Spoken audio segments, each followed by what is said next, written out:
Optical isometry की basic definition जो है वो तो ऑर्गेनिक केमिस्ट्री में जो बेसिक डिफिनेशन थी सेम वही है ना।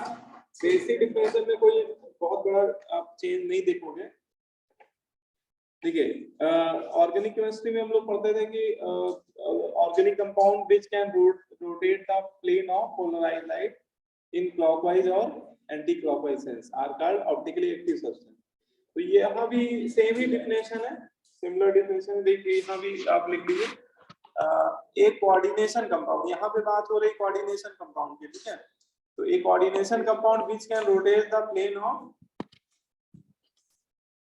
पोलराइज्ड लाइट, ठीक है, plane of polarised light is said to be optically active, ठीक है। तो लिखा ही हुआ है ऑलरेडी, प्लेन ऑफ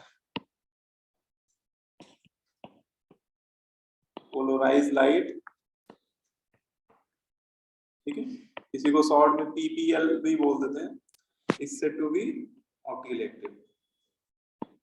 तो ऐसे कॉम्प्लेक्स कंपाउंड जो पोलराइज्ड लाइट के प्लेन को रोटेट कर देते हैं उन्हीं को हम लोग क्या बोलते हैं, ऑप्टिकली एक्टिव कंपाउंड बोलते हैं, ठीक है। अब ऑप्टिकली एक्टिव कंपाउंड जो होते हैं वो नेचर में दो फॉर्म में एग्जिस्ट करते हैं, ठीक है। एक उसमें होती है उनकी डेस्टो फॉर्म, ठीक है, इसको स्मॉल डी या प्लस साइन के साथ स्मॉल डी फॉर्म लिखते हैं, और एक इनकी होती है लीवो फॉर्म, ठीक है, माइनस एल फॉर्म। तो ये सब बातें तो सेम है ना, यहाँ तक तो कोई भी ऐसी चीज नहीं है जो डिफरेंट हो। और ये पोलरीमीटर सेम वैसा ही पोलरीमीटर यहाँ भी हम लोग यूज करते हैं जो ऑर्गेनिक केमिस्ट्री यूज करते थे, है ना।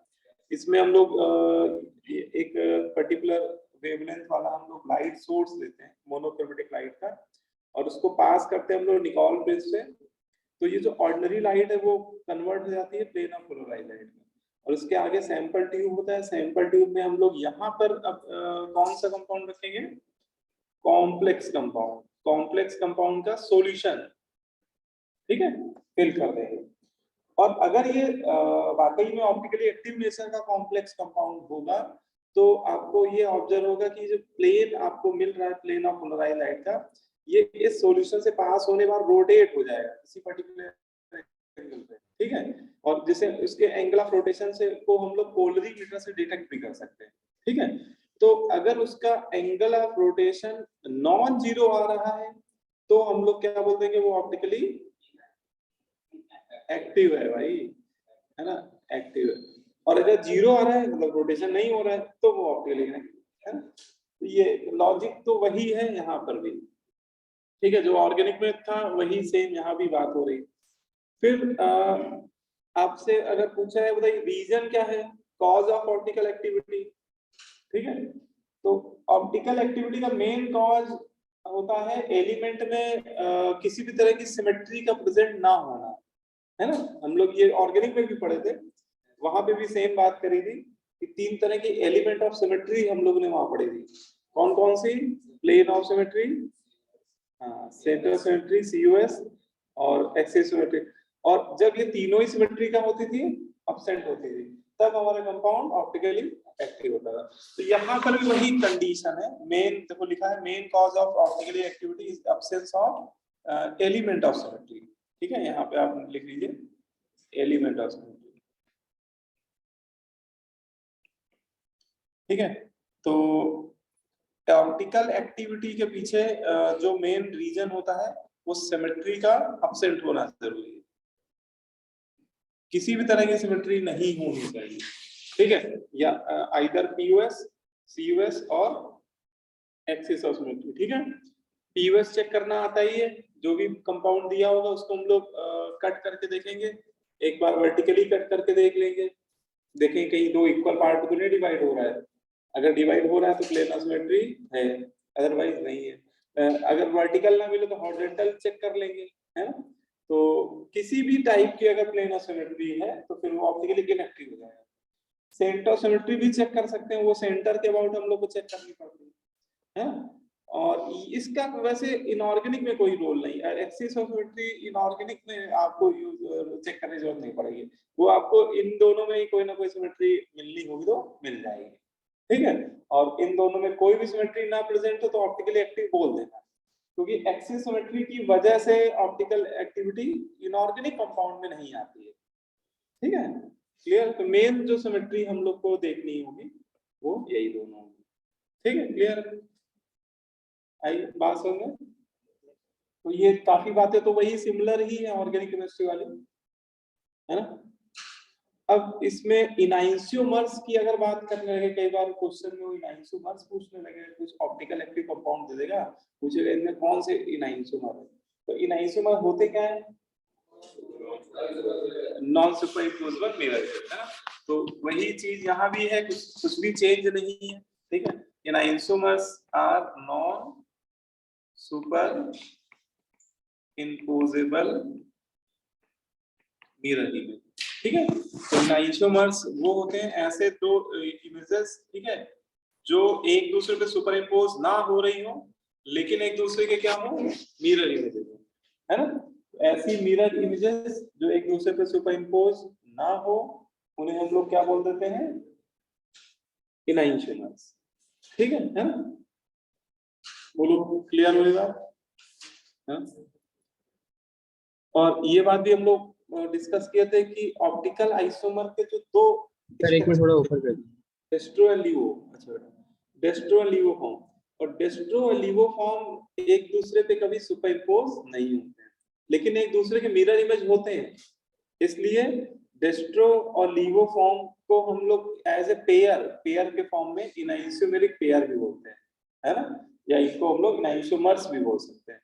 तो ये जो ऑप्टिकल हम लोग कॉम्प्लेक्स में पढ़ रहे हैं ऑप्टिकल एक्टिविटी, वो भी नेचर में दो फॉर्म में एग्जिस्ट कर रहे हैं, डेस्ट्रो लीवो।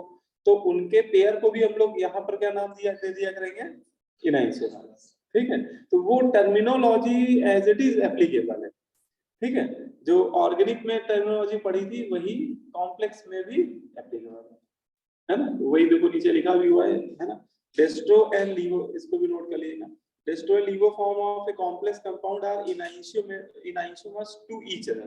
ठीक है, किसी ऑप्टिक कॉम्प्लेक्स के जो डेस्ट्रो लीवो फॉर्म होते हैं वो एक दूसरे के क्या हो जाते हैं, इनाइंशियोमर्स कहलाते हैं। ठीक है, dextro and laevo form, D and स्टेल form are called enantiomers with respect to each other। ठीक है, क्योंकि वो एक दूसरे पे कभी सुपरइम्पोज नहीं होंगे, डेस्ट्रो फॉर्म कभी लीवो फॉर्म पे सुपरइम्पोज नहीं होती है, लेकिन वो होते एक दूसरे के मिरर इमेज ही है, दोनों स्ट्रक्चर एक दूसरे के मिरर इमेज होते हैं। ठीक है, और डेस्ट्रो लीवो फॉर्म के पेयर को हम लोग क्या नाम दे देते हैं, इनाइंशियोमर पेयर, है। अगर पेयर के फॉर्म में बोला जाए तो डेस्ट्रो लीवो फॉर्म के पेयर को ओवरऑल इनाइंशियोमेरिक पेयर कह देते हैं। तो ये बहुत बेसिक बातें हैं, है ना, क्लियर। तो थ्योरी तो एग्जैक्टली वही है जो हम लोग ऑप्टिक वहां पढ़ गया है, कॉम्प्लेक्स स्टीरियो केमिस्ट्री में, ऑर्गेनिक में। अब यहाँ पे हम लोग को एग्जांपल बस समझने की किस तरह के एग्जांपल में होती है ऑप्टिकल आइसोमेरिज्म। ठीक है, तो इसमें एग्जांपल में optical isomerism in octahedral complex. देखिए ऑक्टाहेड्रल कॉम्प्लेक्स में ये 4 एग्जांपल है। अच्छा, ऑप्टिकल एक्टिविटी सब में मिलती नहीं, पहली बात तो बहुत रेयरली मिलती है। ठीक है, तो उसमें वो जो 4 एग्जांपल है जो बहुत ज्यादा फेमस है और एनसीईआरटी ने भी इनका जिक्र किया हुआ है। तो ये 4 एग्जांपल तो हमें बिल्कुल ऐसे रटे हुए चाहिए, ये ऑप्शन में पढ़े हो तो इनको तो देख के टिक मार देंगे हम लोग। ठीक है, कौन कौन से? पहला है MAA गोल थ्राइस। ठीक है, MAA गोल थ्राइस, इस कॉम्प्लेक्स का कोऑर्डिनेशन नंबर अगर आप चेक करोगे तो 6 आएगा, है ना। और अगर इसका स्ट्रक्चर अभी हम लोग नीचे बनाएंगे तो देखेंगे कि इसमें किसी भी टाइप की सिमेट्री नहीं होती है ना, और ना तो प्लेन ऑफ सिमेट्री मिलेगी ना सेंटर सिमेट्री। इस वजह से ये ऑप्टिकल एक्टिविटी है इसको करता है। ठीक है, हाँ, कॉम्प्लेक्स कंपाउंड में कभी काइरल कार्बन नहीं मिलेगा। कॉम्प्लेक्स कंपाउंड में काइरल कार्बन जैसा किसी के रिस्पेक्ट में सिमेट्री नहीं मिलेगी। एक एग्जांपल मिलेगा आपको टेट्राहेड्रल के केस में, है ना, अदरवाइज ऑक्टाहेड्रल में ऐसा कुछ नहीं हो रहा होगा। ठीक है, तो यहाँ पे बस सिमेट्री ही देखनी होगी, मेनली प्लेन ऑफ सिमेट्री और सेंटर सिमेट्री। तो तो ये वाला टाइप हो गया। ऐसे ही बेटा इसी के सिमिलर ये वाला टाइप हो गया MAB होता है। इन दोनों डिफरेंस बस इतना है कि इसमें जो आपके लिगेंड है वो सिमेट्रिकल बाइडेंटेड है, जैसे EN होगा या OX हो सकता है, ठीक है। अच्छा, लेकिन यहाँ पे AB पे डाल दिया है, जैसे अनसिमेट्रिकल बाइडेंटेड GLY टाइप का भी हो सकता है, ठीक है। तो वो भी ऑप्टिकल एक्टिव होगा, ठीक है। एक ये भी MAA होल ट्वाइस A2 है ना। अच्छा, इसके लिए एक बड़ी इंटरेस्टिंग बात है, ये वाला भी GI शो कर देता है, लेकिन इसमें आप ऐसे लिख लो कि ये ज्योमेट्रिकल आइसोमेरिज्म शो करता है। हाँ, ये नेचर में दो फॉर्म में यूज करता है, सिस और ट्रांस। तो इसका सिस वाला जो होता है वो ऑप्टिकली एक्टिव होता है, लेकिन ट्रांस वाला क्या होता है, ऑप्टिकली इनएक्टिव होता है, ठीक है। अब इसका स्ट्रक्चर देखेंगे तो इसमें इसकी सिस फॉर्म ऑप्टिकली एक्टिव होती है, लेकिन इसकी ट्रांस फॉर्म ऑप्टिकली इनएक्टिव है ना। और ये जो चौथा एग्जांपल है, ये भी MAA होल ट्वाइस AB है ना। इसमें भी दो बाइडेंटेड लिगेंड है सिमेट्रिकल वाले, और दो मोनोडेंटेड है लेकिन दोनों अलग अलग है। इसमें भी वही सेम कंडीशन होती है, ये भी GI शो करता है, सिस और ट्रांस होता है। सिस फॉर्म ऑप्टिकली एक्टिव होती है ना, ये बात कर रहे हैं ऑप्टिकल एक्टिविटी की, लेकिन ट्रांस फॉर्म क्या होती है, ऑप्टिकली इनएक्टिव। तो ये आपको चार जो एग्जांपल हैं, ये 6 कोऑर्डिनेशन नंबर में आपको देखने को मिलेंगे, जिसमें जिनकी वजह से ऑप्टिकल एक्टिविटी आती है जिन कॉम्प्लेक्स में, ठीक है। अब देखो इनका सबका एक एक एग्जांपल देख लेंगे तो और क्लियर हो जाएगा, क्योंकि बिना डायग्राम बनाए वो सिमेट्री आप समझ नहीं पाओगे कि कैसे मिल रही है कि नहीं मिल रही है ना। जैसे पहला एग्जांपल मैंने लिया MAA होल ट्वाइस, ठीक है। तो इस कॉम्प्लेक्स की खास बात होती है कि ये GI नहीं शो करता है, MA होल ट्वाइस GI नहीं शो करता, लेकिन ये OI शो करता है, ऑप्टिकली एक्टिव होता है, ठीक है। अगर यही कहीं पढ़ा हो और पूछे कि ये GI शो कर रहा है कि OI, तो बोल देना OI, GI नहीं शो करता है। तो लिख लेना कांट शो GI, ये ज्योमेट्रिकल आइसोमेरिज्म नहीं शो कर रहा है, बट सो OI, मतलब ये ऑप्टिकल आइसोमेरिज्म शो करेगा, ठीक है। OI मतलब ये OI मतलब ऑप्टिकल इनएक्टिव मत समझना, इसको पूरा ही लिख लो, नहीं कंफ्यूज हो, उसको लिख लो, but can show optical isomerism.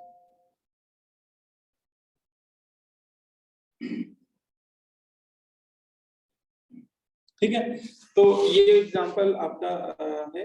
अब इसमें जैसे आप देखिए, इसमें इसकी डेस्ट्रो फॉर्म भी दिखाई गई है, लीवो फॉर्म भी दिखाई गई, ठीक है।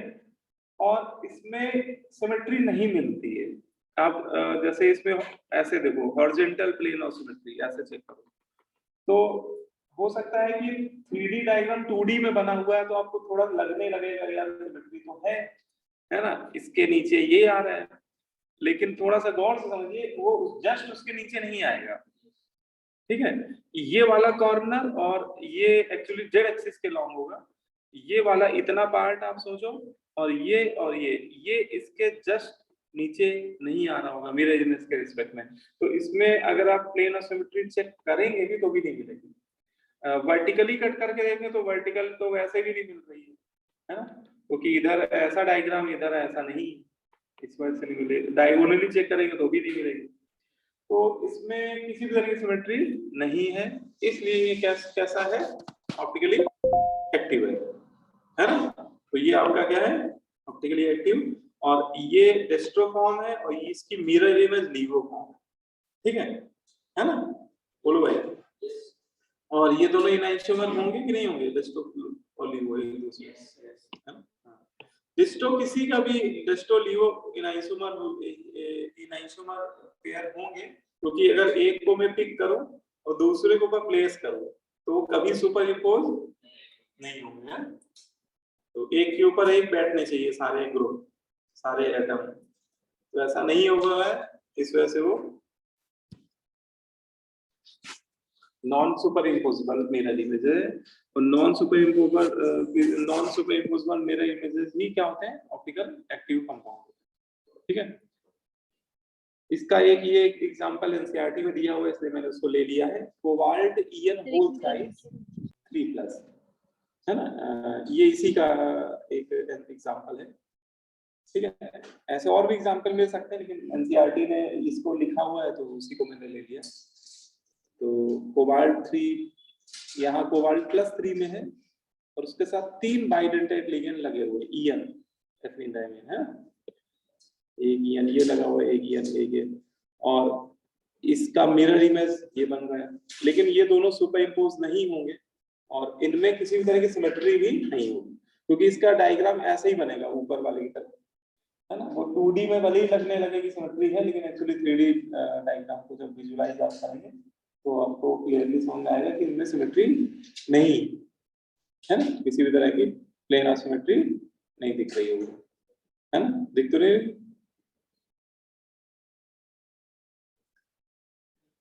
ठीक है, तो ये अलग अलग इतना ये वाला पोर्शन मिरर इमेज नहीं है, ठीक है, मतलब ये वाला पोर्शन जस्ट इस हॉरिजॉन्टल प्लेन के अबाउट सिमेट्री नहीं शो कर रहे, है ना, इसलिए इसमें प्लेन सिमेट्री नहीं है।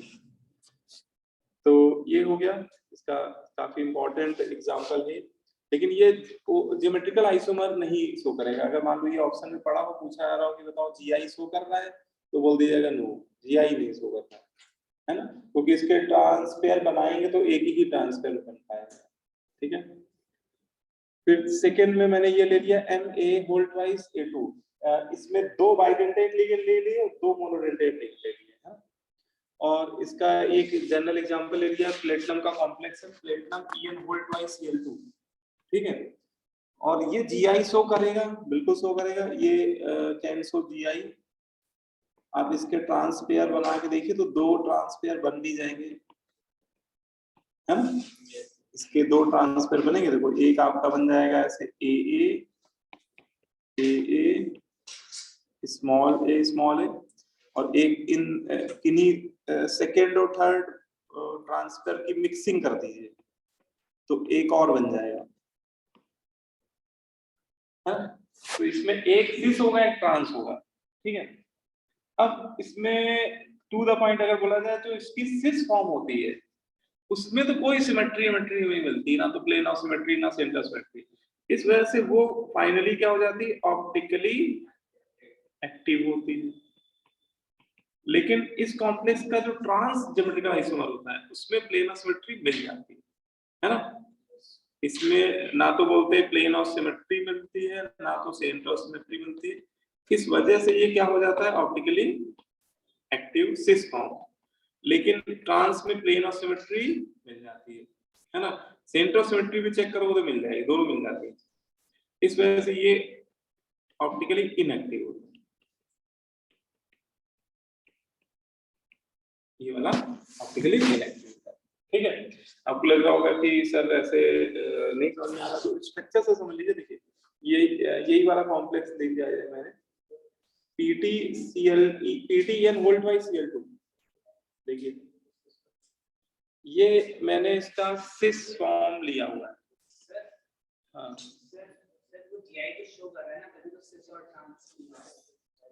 हाँ जीआई तो शो कर,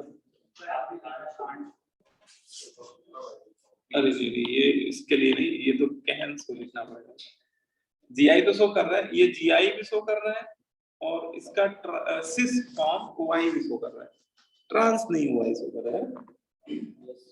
तो देखिए इसका सिस फॉर्म अगर हम लोग ड्रॉ करें, इसका सिस फॉर्म तो ये इस तरह से बनेगा, हाँ ये सिस होगा with respect to which ligand, chlorido, है ना, मतलब सिस ट्रांस वैसे मोनोडेंटेट के लिए डिफाइंड होता है, तो इसमें दोनों क्लोरीन के बीच का एंगल देखो, पहले वाले में 90 है ना, ये एंगल देखिए 90 है, तो इसलिए इसको बोलेंगे इसकी सिस फॉर्म, है ना, और यही इसका सिस फॉर्म का ये डेस्ट्रो फॉर्म है और उसका मिरर इमेज सामने बना हुआ है, ठीक है, और ये ऑप्टिकली एक्टिव है। रीजन क्या है, देखो इसमें आप अगर ऐसे कट्टा वट्टा मारो, है ना, इस तरह से कोई भी प्लेन ऑफ सिमेट्री चेक कर लो, तो जैसे ये वाली चेक करो, तो ये इसमें प्लेन ऑफ सिमेट्री है कि नहीं है ना, तो इसमें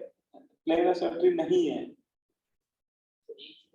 हाँ एक क्लोरीन को मतलब उस पे बैठा है दूसरे वाले को डूबेगा और एक सीएल अंदर है उसी सिस्टम में दूसरे भी कहेंगे। हाँ मतलब वो भी सेम ही स्ट्रक्चर होगा, कोई फर्क नहीं पड़ेगा। जैसे एक सीएल यहाँ बैठे एक सीएल यहाँ बैठे ऐसे वो भी है ना। इसका सिस आप कैसे बनाओ, मतलब वो क्लोरीन दोनों इक्विटोरियल में बैठा के सिस फॉर्म बना लीजिए, या एक आप ऐसे यहाँ बैठा दिए एक्सियल पे एक इक्विटोरियल पे, फिर ईएन यहाँ पे कहीं लगाना पड़ेगा तो भी उसमें प्लेनर सिमेट्री नहीं मिलेगी। तो ये आपका क्या हो गया, प्लेनर सिमेट्री इसमें ना होने की वजह से कैसा है ये ऑप्टिकली एक्टिव है ना। पीओएस इसमें नहीं है।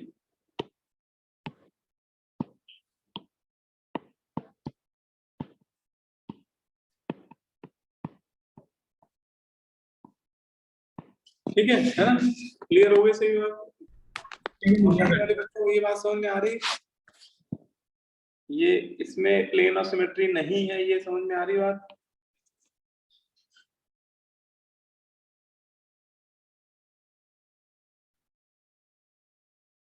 आवाज आ रही मेरी? Yes sir yes sir. तो इसमें प्लेन ऑफ सिमेट्री नहीं है, ये क्लियर हो रहा है? यस है ना। अगर किसी को जैसे लग रहा है कि सर हमें तो दिख रही है, तो उसको ऐसे कर सकते हो, अपने से कॉपी ले लीजिए जिस कॉपी में आप लिख रहे हैं, या कोई कॉपी आपके आसपास हो, और उसमें यही स्ट्रक्चर आप विजुलाइज कीजिए। कॉपी के दो कॉर्नर पे मान लीजिए कि सीएल बैठे हैं, है ना, और दो कॉर्नर और एक कॉपी के ऊपर एक बीचों बीच पेन एक खड़ा कर दीजिए, ठीक है, और ऐसे सोचिए कि उस पेन से एक ईएन कनेक्टेड है उसके एक किसी पर्टिकुलर साइड पे, और एक नीचे पेन पकड़ लीजिए अगर पकड़ पाए तो, जस्ट कॉपी के नीचे साइड, और उससे एक सोचिए कि ईएन कनेक्टेड है, तो आप देखेंगे कि इस ईएन के सामने ये ईएन नहीं आएगा, है ना। इसको ऐसे समझ लीजिए कि जैसे ये मैंने पेन लगाया, ठीक है, और यहाँ सीएल बैठा दिया। अब देखो तो ईएन ऐसे जुड़ रहा है, ऊपर वाला ईएन, ठीक है, तो नीचे वाला ईएन ऐसे जुड़ रहा है। अगर वो ऐसे जुड़ता तब तो ऊपर नीचे आ जाता, तब तो प्लेनर सिमेट्री मिल जाती, लेकिन अब ये वाला बॉन्ड एक ही ईएन से तो जुड़ेगा ना, दोनों से तो जुड़ा जाएगा। अगर ये वाला इससे कनेक्टेड है तो ये वाला इससे नहीं होगा, तो ये वाला जो वैलेंसी खाली है इससे है ना। तो उसको बस विजुलाइज करेंगे तो आपको क्लियर हो जाएगा। 3D डायग्राम है तो 3D में ही आप उसको विजुलाइज करिए। यस बेटा, नहीं समझा तो उसको एक बार विजुलाइज जरूर कर लीजिएगा, ठीक है। अब हाँ, लेकिन इसी का ट्रांस आइसोमर, इसी का ही ट्रांस आइसोमर जो होता है ना, वो बोलते हैं does not show optical isomer, वो ऑप्टिकल आइसोमर शो नहीं करता है क्योंकि उसमें प्लेनर सिमेट्री मिल जाती है। ये जैसे ट्रांस बना हुआ है, देखिए इसको बीच से अगर कट कर रहे हैं इस तरह से, तो इसमें हॉरिजॉन्टल प्लेनर सिमेट्री मिल रही है, ठीक है। सीएल के सामने सीएल आ गया, ईएन आधा आधा कट गया, या इसमें हम वर्टिकली भी अगर कट करेंगे, देखिए ऐसे, तो इसमें वर्टिकल प्लेनर सिमेट्री भी है। भाई सीएल तो स्फेरिकल शेप के होंगे तो आधे आधे गोले कट जाएंगे, और ईएन के सामने ईएन आ रहा है मिरर इमेज में, है ना, तो इसमें प्लेनर सिमेट्री है। इस वजह से ट्रांसफॉर्म जो होती है वो ऑप्टिकली इनएक्टिव नेचर हो होती है।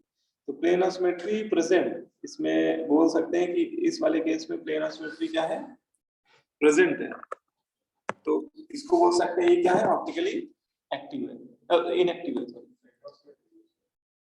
इसमें सेंटर सिमेट्री भी है, अगर आप सेंटर सिमेट्री चेक करने बैठेंगे तो सेंटर सिमेट्री भी मिल जाएगा। तो इसमें प्लेनर सिमेट्री तो है ही, planar symmetry and centre symmetry both present है। सेंटर सिमेट्री में क्या करते हैं हम लोग, सेंटर पे बैठ जाते हैं और उसके हर साइड पे जो लीगेंड है उसकी तरफ मूव करते हैं। जैसे ऊपर जाने पे सीएल मिल रहा है प्लस जेड एक्सिस के रिस्पेक्ट में, तो माइनस जेड एक्सिस के अलोंग मूव करने पे भी सीएल ही मिल रहा है हम लोग को। अब मान लो ये एक्स एक्सिस है, ठीक है, तो एक्स एक्सिस अबाउट यहाँ पे एक्चुअली वो EN आपको पूरा जब स्ट्रक्चर लिखोगे तब समझ में आएगा। NH2 CH2 CH2 NH2 ऐसा होता है। तो इधर जाने पे NH2 मिल रहा है, इधर जाने पे भी NH2 मिलेगा, इधर जाने पे भी NH2 मिलेगा, इधर जाने NH2 मिलेगा, इधर जाने में CH2 CH2 मिलेगा, जितनी डिस्टेंस में इधर भी CH2 CH2 मिलेगा। तो सारे एटम सेंटर के अबाउट सिमेट्री शो कर रहे हैं। तो दोनों तरह की सिमेट्री है, कोई एक भी होती तो भी क्या हो जाता ऑप्टिकल इनेक्टिव, यहाँ तो दोनों टाइप की है ना। तो ट्रांसफॉर्म जो होती है वो ऑप्टिकली इनेक्टिव होती है। बिल्कुल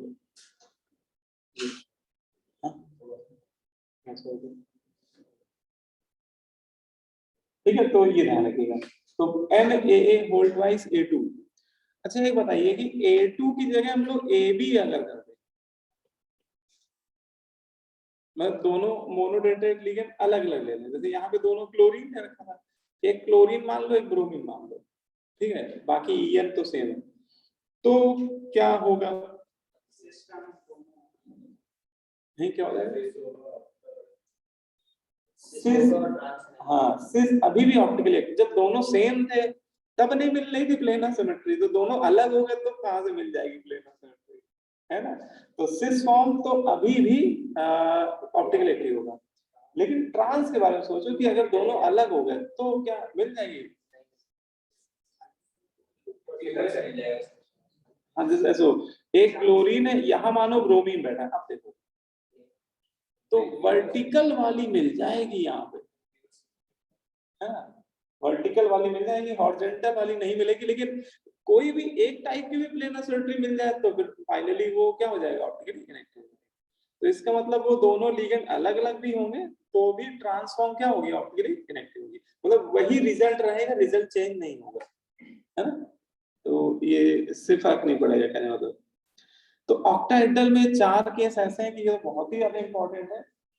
इसके अलावा देखो टेट्राहेड्रल, क्या टेट्राहेड्रल कॉम्प्लेक्स नहीं शो कर सकते ऑप्टिकल आइसोमेरिज्म, तो टेट्राहेड्रल में एक सिंगल एग्जांपल होता है, बस एक ही एग्जांपल होता है जो ऑप्टिकल एक्टिव हो सकता है।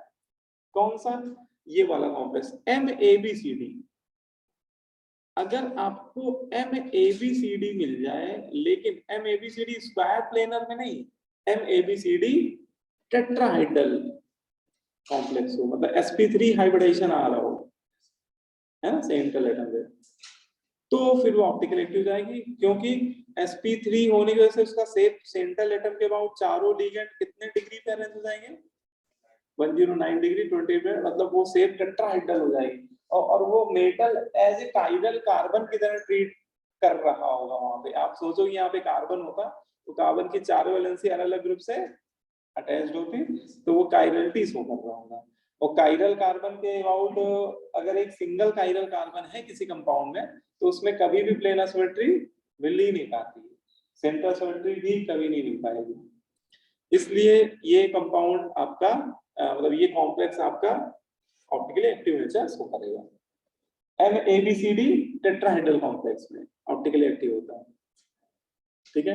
MABCD टेट्राहेड्रल कॉम्प्लेक्स अगर है सर 1 मिनट ऊपर कर दीजिए। तो अच्छा हो गया,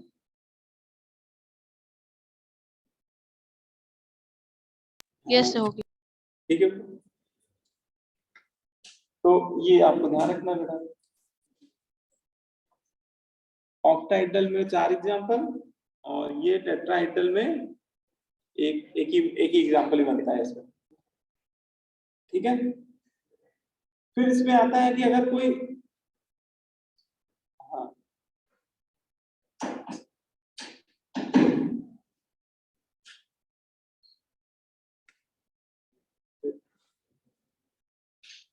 कैसे हटेगा भाई, तो हाँ square planar, square planar complex में आते हैं कि 4 कोऑर्डिनेशन नंबर में तो अगर DSP2 हाइब्रिडेशन हुआ तो कॉम्प्लेक्स का शेप स्क्वायर प्लेनर भी हो सकता है।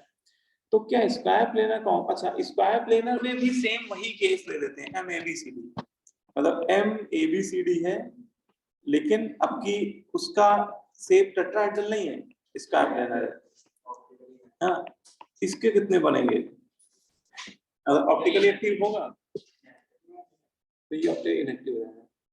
इसके जीआई बने तो 3 जीआई बने थे, है ना, MABCD के 3 जीआई बने थे, लेकिन ये ऑप्टिकल आइसोमेरिज नहीं शो करवाएगा क्योंकि ये स्क्वायर प्लेन है, चारों लीजेंड स्क्वायर प्लेन पे होंगे, तो इस प्लेन के अबाउट ही सिमेट्री मिल जाएगी, मॉलिक्यूलर प्लेन के अबाउट।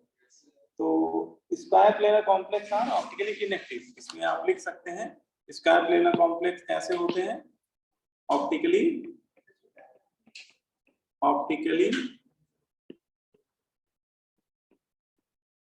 Inactive in nature. तो इस बात कैसे होते हैं नेचर वाइज, ऑप्टिकली इनएक्टिव होते हैं। क्यों होते हैं अगर कोई पूछे तो बोल देना because they have plane of symmetry about their molecular plane, है ना, मॉलिक्यूलर प्लेन के अबाउट ही उस स्क्वायर प्लेन के अबाउट ही प्लेन ऑफ सिमेट्री मिलती है।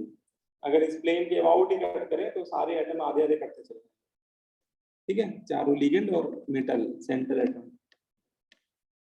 ठीक है। तो स्क्वायर प्लेनर कॉम्प्लेक्स कभी दिख जाए तो आंख बंद करके बोल देना कि वो क्या होगा, ऑप्टिकली इनएक्टिव होगा, ठीक है।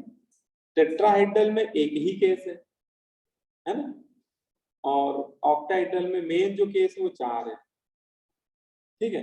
अच्छा, ऑक्टाहेड्रल में क्या और भी केस हो सकते हैं उनके अलावा? तो हो सकते हैं, ठीक है। 4 वो ऐसे एग्जांपल हैं कि वो एनसीईआरटी में दिए हुए हैं, तो सबसे ज्यादा क्वेश्चन उन्हीं पे पूछे गए।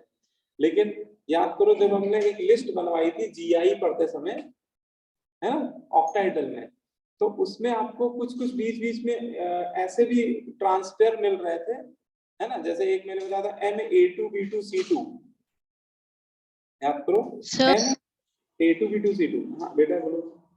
सर मॉलिक्यूलर प्लेन मतलब? मॉलिक्यूलर प्लेन बेटा ये वाला प्लेन है, ये स्क्वायर वाला जो प्लेन आप देख रहे हैं ये स्क्वायर प्लेन, ठीक है, स्क्वायर प्लेन, ठीक है, जिसमें ये चारों लीगेंड लाई कर रहे होंगे स्क्वायर प्लेन पे विद सेंटर एटम। अगर आप इसी प्लेन के अबाउट तलवारे सुलेमानी चला रहे हो, ठीक है, इस प्लेन के अबाउट, इस प्लेन के अलाउंट, तो सारे एटम आधे आधे कटते चले जाएंगे, यस। ठीक है? तो उस प्लेन को ही मॉलिक्यूलर प्लेन कह रहा है ना। बोलो, बात समझ में आ रही है?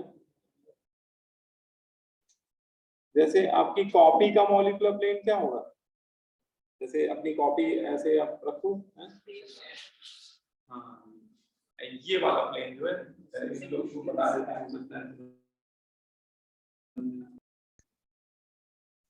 हाँ देखो, दिख रहा हूँ मैं, नहीं दिख रहा हूँ?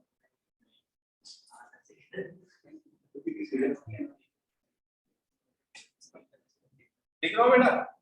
Yes sir. देखो इसमें मॉलिक्यूलर प्लेन, जैसे ये टैबलेट है तो टैबलेट को स्क्वायर मान लो, तो इसमें ये वाला जो प्लेन है इसके अबाउट आप तलवारे सुलेमानी लगा दो, तो यहाँ पे एक एटम बैठा है ए, एक यहाँ बैठा है बी सी डी, तो ये सब आधे आधे कटते चले जाएंगे। ऐसे काटो आप या ऐसे काटो इधर से, तो this is called molecular plane, ठीक है। बोलो, समझ में आई बात? यस। ऑनलाइन वाले बच्चे? Yes. Yes, sir. Yes. Okay, बंद कर लो। अरे थोड़ा ही बताओगे, चलो स्विच हो गया, तो ये हो गया है ना। तो ये अब इसमें एक ही क्वेश्चन करना है हम लोग को। हाँ, ये बता रहा था कि जैसे कुछ हमने वहां पढ़े थे ना, जैसे Na2B2C2, तो उसके 5 जीआई बने थे, है ना, लेकिन उसमें एक जीआई ऑप्टिकली एक्टिव था, ठीक है। तो ऐसा नहीं कि ऑक्टाहेड्रल में वो 4 ही एग्जांपल हैं, उसके अलावा भी ढूंढोगे तो मिल जाएंगे, ठीक है, लेकिन वो ट्रांसफर बनाने से पकड़ में आ जाएंगे मोनोडेंटेट वाले लिस्ट में, जिसमें सारे मोनोडेंटेट लिगेंड्स हैं, तो उससे आप पता लगा सकते हो, ठीक है। अच्छा, अब जैसे एक क्वेश्चन है, कह रहा which of the following complex is optically active, आपसे सीधे से पूछ रहा है कौन से कॉम्प्लेक्स ऑप्टिकली एक्टिव है ना। उससे 4 उसने लिख रखे हैं। पहला आपने दे दिया सिस pt NH3 Cl4, ठीक है। अब देखो ऑप्टिकल आइसोमेरिज अगर आपसे पूछ रहा है तो बेटर है कि आप एग्जाम में भाई 4 ऑप्शन होंगे, अगर सिंगल चॉइस क्वेश्चन होगा 4 में कोई कोई कॉम्प्लेक्स लिखे होंगे, अगर आपको याद है कि हाँ यार ये वाला होता है ऑप्टिकल एक्टिव, अगर आपको टाइप याद है तो बहुत अच्छी बात है, लेकिन यही याद है तो आप वो चारों के स्ट्रक्चर बना लेना कॉपी में और चेक कर लेना कि सिमेट्री है कि नहीं। मतलब 1 सेकंड लगे स्ट्रक्चर बनाने में, कोई बहुत टाइम नहीं लगेगा, लेकिन उससे आंसर आपका कभी गलत नहीं होगा, गेस मारने से अच्छा कि बना लो स्ट्रक्चर, ठीक है। याद है तो याद है तो बाकी नहीं। अब जैसे पहला वाला कॉम्प्लेक्स है PTNSC होल 4 Cl2, नहीं अमोनिया 2 है, क्लोरीन 4 है, तो ये तो समझ में आ रहा है कि ऑक्टाहेड्रल कॉम्प्लेक्स है, ठीक है, ऐसे बना लिया आपने। और क्लोरीन, अच्छा उसके आगे उसने सिस भी लिख रखा है, तो अच्छा होता है ये सिस विद रिस्पेक्ट टू अमोनिया होगा विद रिस्पेक्ट टू क्लोरीन होगा, केमिस्ट्री एक ऊपर होगा एक साइड होगा। हाँ तो वही तो पूछ रहा हूँ किसके रिस्पेक्ट में, अमोनिया के रिस्पेक्ट में, तो ये सिस होगा विद रिस्पेक्ट टू अमोनिया, जो 2 लिगेंड सेम है, वो 4 जो क्लोरीन सेम है उसके रिस्पेक्ट में सिस और ट्रांस नहीं देख पाएंगे, क्योंकि पता लगा 2 क्लोरीन सिस में होंगे तो पता लगा कोई 2 क्लोरीन आमने सामने भी आ रहा है, तो वो उस केस में नाइदर सिस नॉट ट्रांस हो जाता है, तो ये आपका अमोनिया के रिस्पेक्ट में सिस है, जैसे मैंने ये बना दिया। अब इसमें चेक करो कि इसमें कोई सिमेट्री तो नहीं आ रही है, क्योंकि अगर कोई भी सिमेट्री आ गई तो क्या हो जाएगा, ओके आ रही है, कैसे करते हैं, हाँ हाँ, इसमें ये मेरीडियोनल प्लेन के अबाउट मिल जाएगी, ऐसे ये वाला जो प्लेन है ऐसे कट्टा मारो, इस प्लेन के अबाउट इसमें आपको, इस प्लेन के अबाउट अगर तलवार सुलेमानी चलाओगे तो आपको प्लेन ऑफ सिमेट्री मिल जाएगी, डायगोनल प्लेन ऑफ सिमेट्री इसको बोल सकते हैं, ठीक है। इस प्लेन के अबाउट देखो ये एटम आएगा इस प्लेन में, ये आएगा, ये तो आधे आधे कटते चले जाएंगे, ठीक है, तो Cl के सामने मिरर इमेज में ये Cl आ जाएगा, तो फाइनली इसमें प्लेन ऑफ सिमेट्री मिल रही है, और प्लेन ऑफ सिमेट्री अगर मिल रही है तो क्या हो गया, ऑप्टिकली एक्टिव हो गया कि इनएक्टिव होगा, तो POS प्रेजेंट है, ठीक है, तो क्या हो गया ऑप्टिकली एक्टिव हो गया, इनएक्टिव हो गया, ठीक है। और एक इसका ट्रांसफॉर्म भी बना लेते हैं चलो, क्योंकि वो दोनों, ये मतलब ए ऑप्शन तो खैर नहीं होगा, बी ऑप्शन पे देखना पड़ेगा,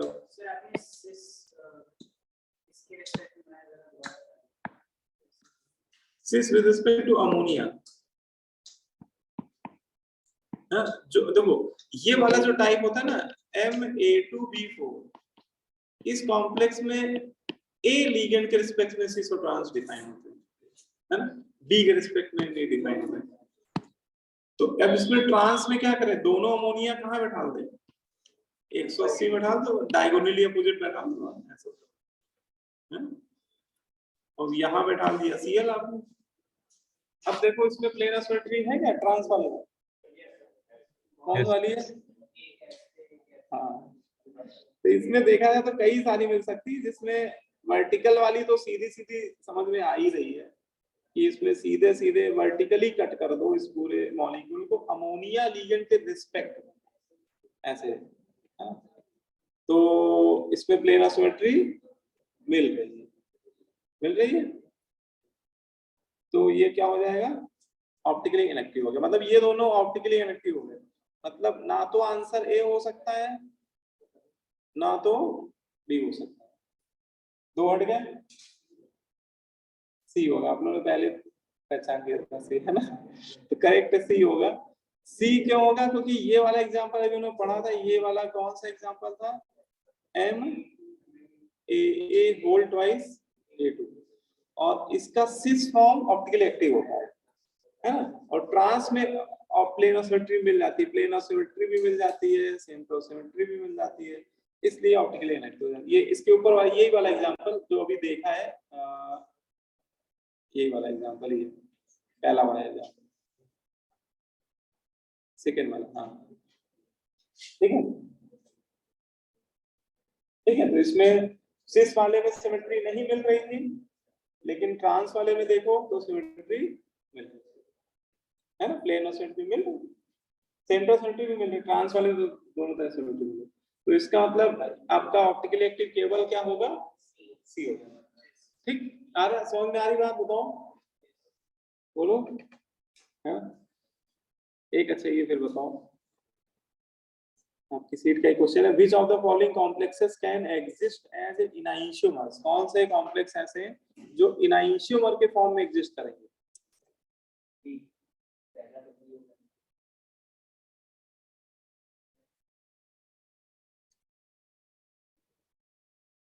इनाइंशियोमर के फॉर्म में कौन से कॉम्प्लेक्स एग्जिस्ट करेंगे, ठीक है।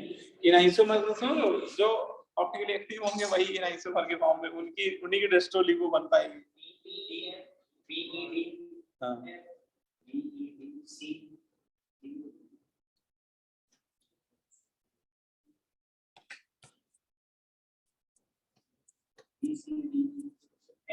देख लो एक बार सभी है ना, सभी के जनरल फॉर्म लिख लो तो पकड़ने में आसानी हो जाएगी।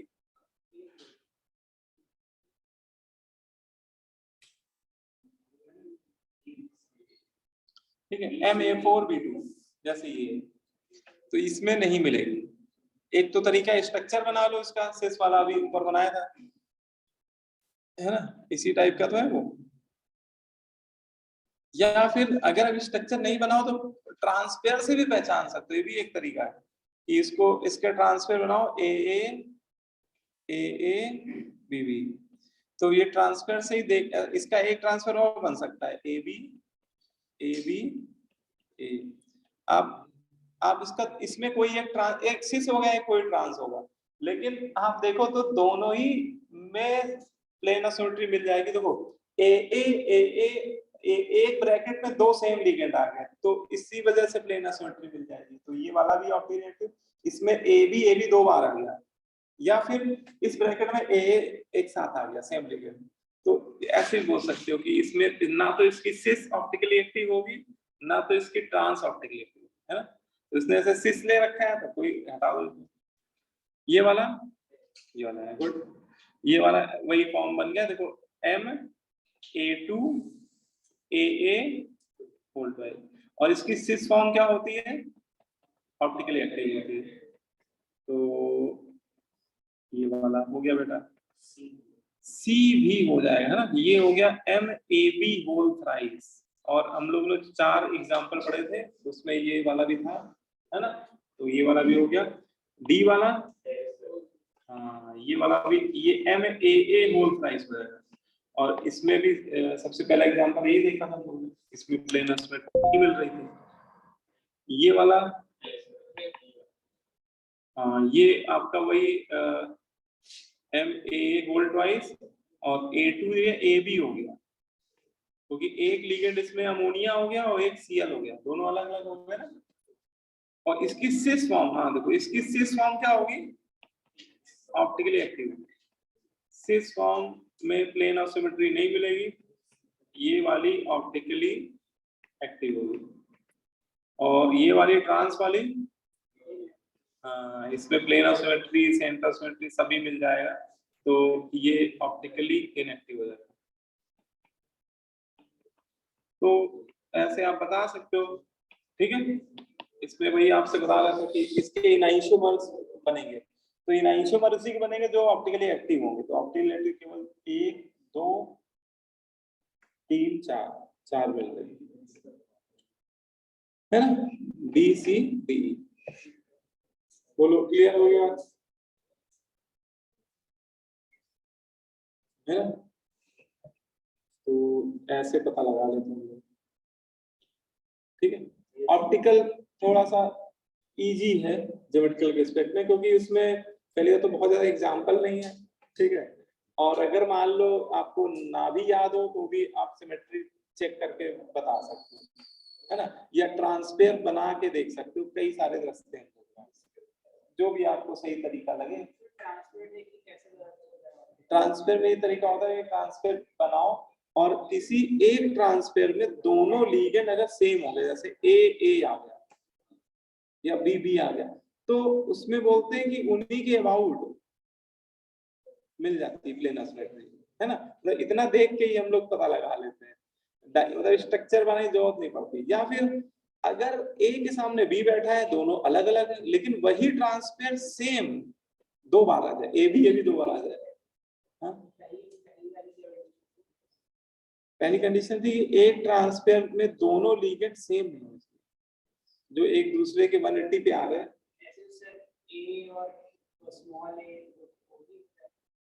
हाँ, इसमें तो दोनों कंडीशन है।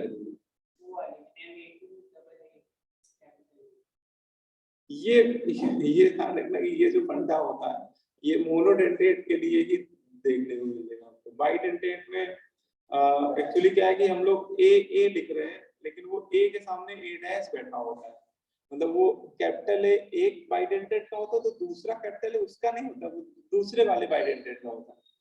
तो इसलिए आप क्योंकि इसका ट्रांसफर बनाओगे तो आप ए ऐसे ही बनाओगे, आपको लगेगा कि यार नहीं है, जबकि उसको ऐसे लिखना चाहिए ए डैश इस तरह से।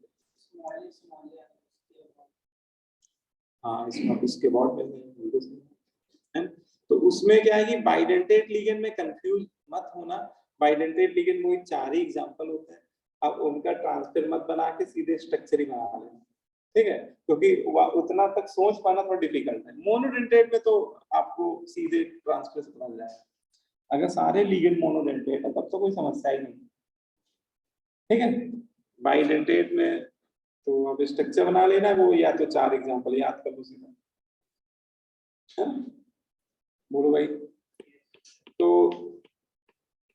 अब इसके बाद जो टॉपिक है वो ये ऑर्गेनोमेटालिक कंपाउंड क्या होते हैं। मतलब आइसोमेरिज आपका कंप्लीट हो गया। आइसोमेरिज में हम लोगों ने सारी चीज कर ली, ऑप्टिकल भी कर लिया, ज्योमेट्रिकल तो पहले ही कर लिया, ठीक है। अब इसमें एक लास्ट टॉपिक है थोड़ा, ये भी बहुत इंपॉर्टेंट तो नहीं, लेकिन 1-2 बार क्वेश्चन पूछ चुके हैं जी वाले, तो पता तो होना ही चाहिए। मेन चैप्टर तो हम लोग पढ़ लिए, जितना मेन टॉपिक थे वो सारे कवर हो गए सब में। लास्ट चैप्टर है, लास्ट टॉपिक इसमें ऑर्गेनोमेटालिक कंपाउंड। तो ऑर्गेनोमेटालिक कंपाउंड क्या होते हैं पहले तो ये बताओ।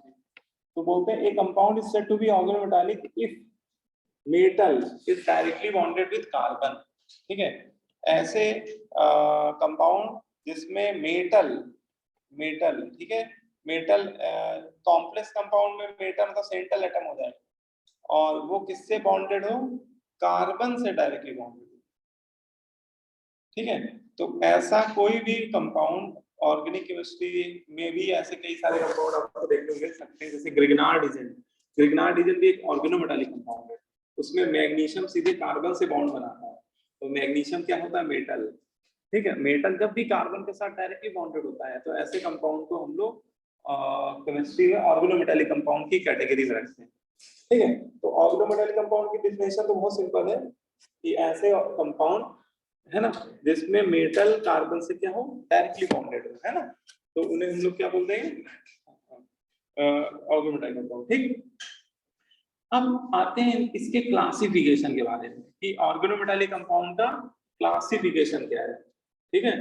इसका क्लासिफिकेशन, तो इसमें मेन कंडीशन बस यही है, ऑर्गेनोमेटालिक कंपाउंड को पहचानने, अगर हाँ कई बार ऑब्जेक्टिव में ऐसे क्वेश्चन भी मिलेंगे कि आपको 4 कंपाउंड लिख देगा, बोलेगा तो इसमें कौन सा ऑर्गेनोमेटालिक है पहचानिए, है ना। तो आप बस सभी फॉर्मूले में जो भी कंपाउंड थे उसमें देख लेना कि किसमें मेटल कार्बन से डायरेक्टली बॉन्ड है, वो ऑर्गेनोमेटालिक है, ठीक है। अब इसका एक छोटा सा क्लासिफिकेशन होता है कि जितने भी ऑर्गेनोमेटालिक कंपाउंड होते हैं उनको हम लोग 2 कैटेगरी में क्लासिफाई कर देते हैं। पहला कौन सा, इसमें लिख लो सिग्मा बॉन्डेड ऑर्गेनोमेटालिक कंपाउंड। पहला कैटेगरी, पहला टाइप होता है सिग्मा बॉन्डेड ऑर्गेनोमेटालिक कंपाउंड, ठीक है। मतलब 2 टाइप के होते हैं। पहला टाइप है इसमें सिग्मा बॉन्डेड ऑर्गेनोमेटालिक कंपाउंड, दूसरा है पाई बॉन्डेड ऑर्गेनोमेटालिक कंपाउंड। मतलब ऑर्गेनोमेटालिक कंपाउंड अगर आपको दिया जाएगा तो या तो वो सिग्मा बॉन्डेड हुआ करेगा या फिर वो पाई बॉन्डेड हुआ करेगा। तो 2 ही तरह के होते ही हैं, आइदर सिग्मा बॉन्डेड, पाई। तो 2 सेकंड देखिए। ऑर्गेनोमेटालिक कंपाउंड को दो कैटेगरी में लोग क्लासिफाई कर रहे थे, sigma bonded and pi bonded. ठीक है, सिग्मा बॉन्डेड ऑर्गेनोमेटालिक कंपाउंड क्या होते हैं, इसमें देखिए इसके नाम से समझ में आ रहा है सिग्मा बॉन्डेड, इसका मतलब क्या होगा कि जो मेटल होगा वो कार्बन से डायरेक्टली लिंक तो होगा लेकिन वाया सिग्मा बॉन्ड है, मेटल कार्बन से डायरेक्टली सिग्मा बॉन्ड के थ्रू कनेक्ट हो रहा होगा।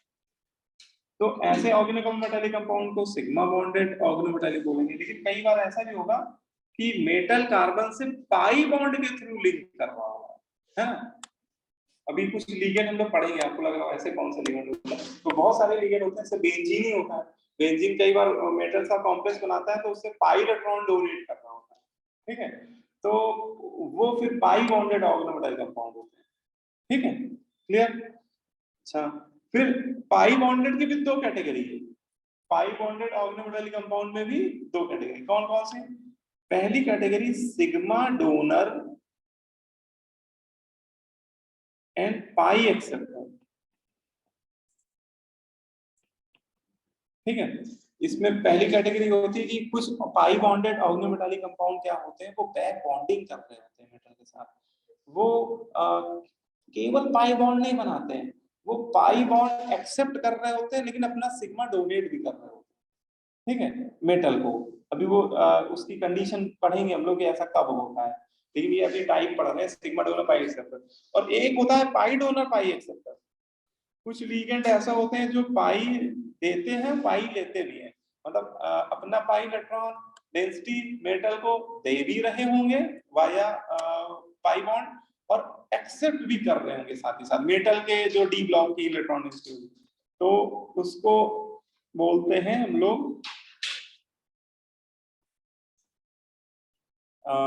Pi donor pi acceptor. ठीक है, तो ये बहुत सिंपल बातें हैं, नाम से मत घबराइए, बस अभी लिख लीजिए, अभी समझ में आएंगी सारी बातें कि कब सिग्मा डोनर पाई एक्सेप्टर कौन से होते हैं और पाई डोनर पाई एक्सेप्टर। अब देखो सबसे पहले इसके एग्जांपल लिख लेते हैं, सिग्मा बॉन्डेड है ना। सिग्मा बॉन्डेड के एग्जांपल में सबसे पहले आप लिखो गिरगनार्ड रीजन, गिरगनार्ड रीजन। गिरगनार्ड रीजन का जनरल फॉर्मूला होता है आर एमजीएक्स। ठीक है, इसमें आर आप कोई भी एल्किल ले सकते हैं और आर में कोई ना कोई कार्बन ही होगा, जैसे आपने ले लिया मेथिल मैग्नीशियम ब्रोमाइड, और इसी में देख लीजिए कि इसमें जो मैग्नीशियम है वो कार्बन से वाया सिग्मा बॉन्ड कनेक्टेड है। मैग्नीशियम मेटल है और कार्बन से वो डायरेक्टली बॉन्डेड है। मेटल जब भी कार्बन से डायरेक्टली बॉन्डेड होगा तो ऑर्गेनोमेटालिक कंपाउंड होगा, और ये वाला ऑर्गेनोमेटालिक कंपाउंड सिग्मा बॉन्डेड है क्योंकि वो केवल और केवल सिग्मा बॉन्ड से कनेक्ट हो रहा है ना। तो Grignard reagent is a very good example of sigma bonded organometallic compound. ठीक है, ये सिग्मा बॉन्डेड और भी बहुत सारे आपको मिलेंगे, जैसे आप देख सकते हो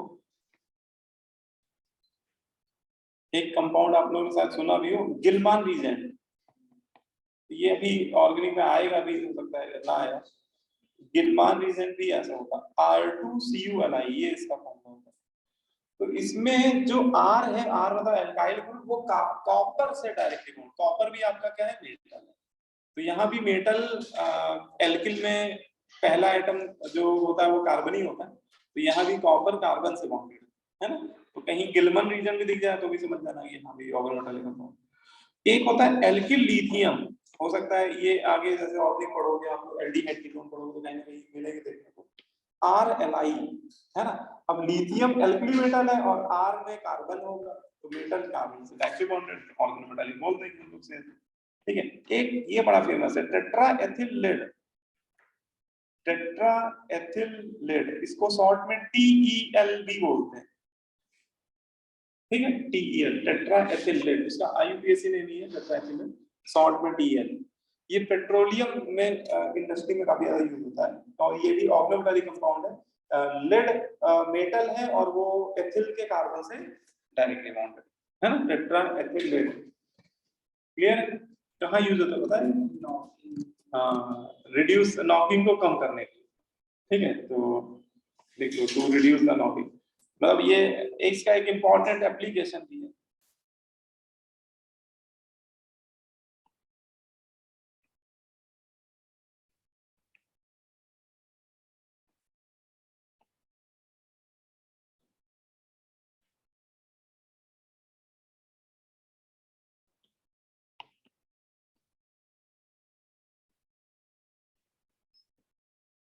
नॉकिंग, ठीक है। नॉकिंग क्या होता है, क्या होता है भाई? हाँ, ये जैसे आप लोगों को मैं बताता हूँ, नॉकिंग के सबसे बढ़िया आजकल देखो, आजकल जितनी भी टू व्हीलर गाड़ियां हैं उनमें 4 स्ट्रोक इंजन यूज हो रहे हैं।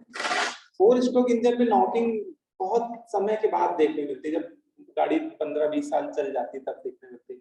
लेकिन आपने देखा होगा कि पहले स्कूटर चला करते थे, प्रिया के स्कूटर कहीं के, है ना, स्कूटी नहीं, स्कूटी में 4 स्ट्रोक है। अब तो मतलब वो हर टू व्हीलर में हर समय हर जगह 4 स्ट्रोक इंजन यूज हो रहा है। तो वो स्कूटर से 2 स्ट्रोक इंजन यूज होते थे, है ना।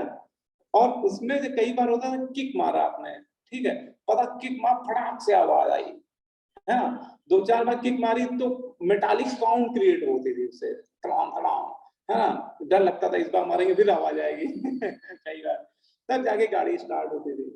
तो वो जो इंजन नॉकिंग एक फिनोमिना होता है किसी 2 स्ट्रोक इंजन को स्टार्ट करते समय, ठीक है, जब मेटालिक साउंड डेवलप होने, उस मेटालिक साउंड को ही नॉकिंग बोला है। इस मेटालिक साउंड जो डेवलप, इसी को नॉकिंग बोलते हैं। और ये जो कंपाउंड टीएल, ये नॉकिंग को कम करने की यूज है। आपने कभी स्कूटर में पेट्रोल भरवाया होगा, अगर कभी भरवाया नहीं होगा तो आपने चलाया नहीं तो भरवाया कहां से होगा, हो सकता है देखा हो बचपन में, छोटे रहोगे आप। तो वो जब स्कूटर पेट्रोल भरवाओ तो पेट्रोल के साथ एक पुड़िया पाउच कुछ हरा हरा होता है, वो भी उड़ेल देता है, नहीं देखा आप लोगों ने? किसी ने देखा? अच्छा, तो वो एक्चुअली क्या है कि आप आजकल चलते नहीं स्कूटर, आप लोग ने ध्यान नहीं दिया होगा। तो एक्चुअली वो हरा हरा जो लिक्विड वो डालते थे पेट्रोल, मतलब पेट्रोल भरने के साथ एक पाउच फाड़ के डाल देते थे, पहले ऐसा होता था, ठीक है ना। वो एक्चुअली यही होता था टीएल, है ना। तो वो नॉकिंग को कम करता था, लेकिन उसकी रिक्वायरमेंट केवल 2 स्ट्रोक इंजन पे पड़ती थी। जैसे ही चीजें मॉडिफाई हुई मार्केट में 4 स्ट्रोक इंजन की गाड़ियां उतर आई, तो अब जरूरत ही नहीं पड़ती है। अब वो सर्विसिंग के समय ऑयल चेंज हो जाता है ना, वो उसी से अलग से पेट्रोल, ये नहीं हर बार पेट्रोल भरवाओ तो वो ऐड करवाना पड़ता था, है ना। उसकी कोई कॉस्ट नहीं होती थी, वो एक्चुअली की पेट्रोल की कॉस्ट में वो ऐड करके रखते थे पहले तो उसमें अलग से नहीं कि पैसे मांगते थे, इसका पैसा तो ऐसा नहीं होता। चलो अच्छा, तो थोड़ा आपको पता होना चाहिए, पुराने दिन हो गए, आजकल ये सब चीजें यूज नहीं होती है। और एक ये है, एक और लिख लो, ब्यूटिल लिथियम, नहीं tetra butyl tin, butyl lithium तो आ रहा ही हो जाएगा, टेट्रा ब्यूटिल टिन। तो ये सभी आपके क्या है, ऑर्गेनोमेटालिक कंपाउंड है। इनमें बस एक सब में एक ही कॉमन बात आपको देखने मिलेगी कि मेटल कार्बन से बॉन्डेड है वाया सिग्मा बॉन्ड, है ना। इनमें एक ही खास बात है सब में कि मेटल तो कोई भी हो सकता है, वो सब में अलग अलग ही दिख रहा होगा आपको, लेकिन वो कार्बन से किस बॉन्ड से जुड़ा हुआ है, वाया सिग्मा बॉन्ड। तो अगर मेटल कार्बन से केवल अगर सिग्मा बॉन्ड से कनेक्टेड है तो ऐसे ऑर्गेनोमेटालिक कंपाउंड को हम लोग इस कैटेगरी में रखते हैं, सिग्मा बॉन्डेड ऑर्गेनोमेटालिक कंपाउंड, ठीक है ना। बोलो,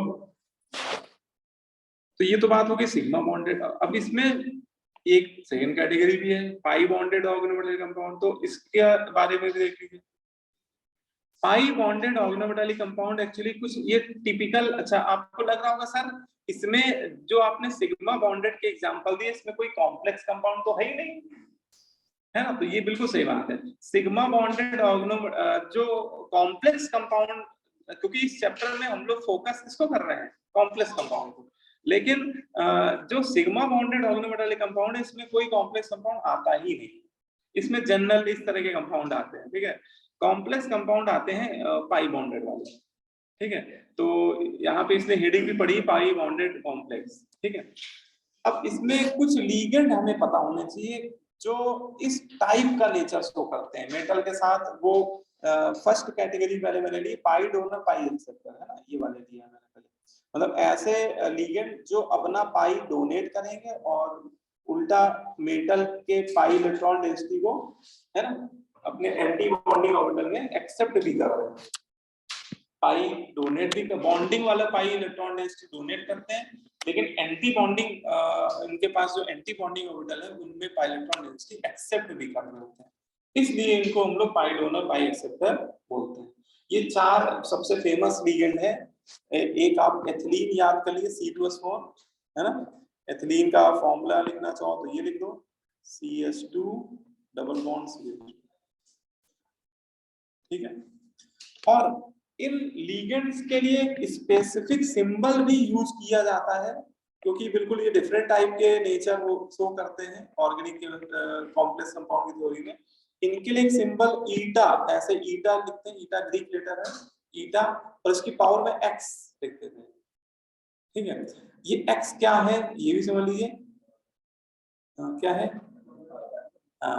ये नंबर ऑफ कार्बन एटम होते हैं जिन कार्बन एटम के बीच में पाई इलेक्ट्रॉन डेंसिटी प्रेजेंट होती है, ठीक है। तो जैसे एथिलीन में पाई इलेक्ट्रॉन कितने कार्बन के बीच में डिस्ट्रीब्यूटेड है, 2 कार्बन। तो अगर एथिलीन कहीं पे किसी कॉम्प्लेक्स में एथिलीन बैठा हो और उसे हमें ये भी बताना हो, इंडिकेट करना हो कि पाई बॉन्डेड है, तो उसके फॉर्मूले के सामने ईटा स्क्वायर यूज कर लो, ठीक है। इसका एक बहुत फेमस एग्जांपल है जी सॉल्ट। इसके एक एक एग्जांपल भी लिख लीजिए आप लोग। जी सॉल्ट, चीज नहीं, जी सॉल्ट है, जीजस सॉल्ट भी बोल सकते हो इसको, है? देखो मैं लिख देता हूँ भाई, ये कुछ ऐसा एग्जांपल है कि हाँ, क्या फॉर्मूला होता है, हाँ, एनसीईआरटी में इसका जिक्र किया हुआ है। अच्छा, शुरुआत में ही बता दीजिए। अच्छा, हाँ, तो वो एग्जांपल पता होना चाहिए।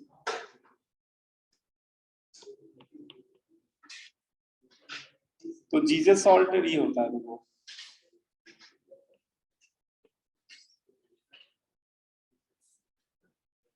तो ये होता है पोटेशियम डब्बे के बाहर होता है, ठीक है।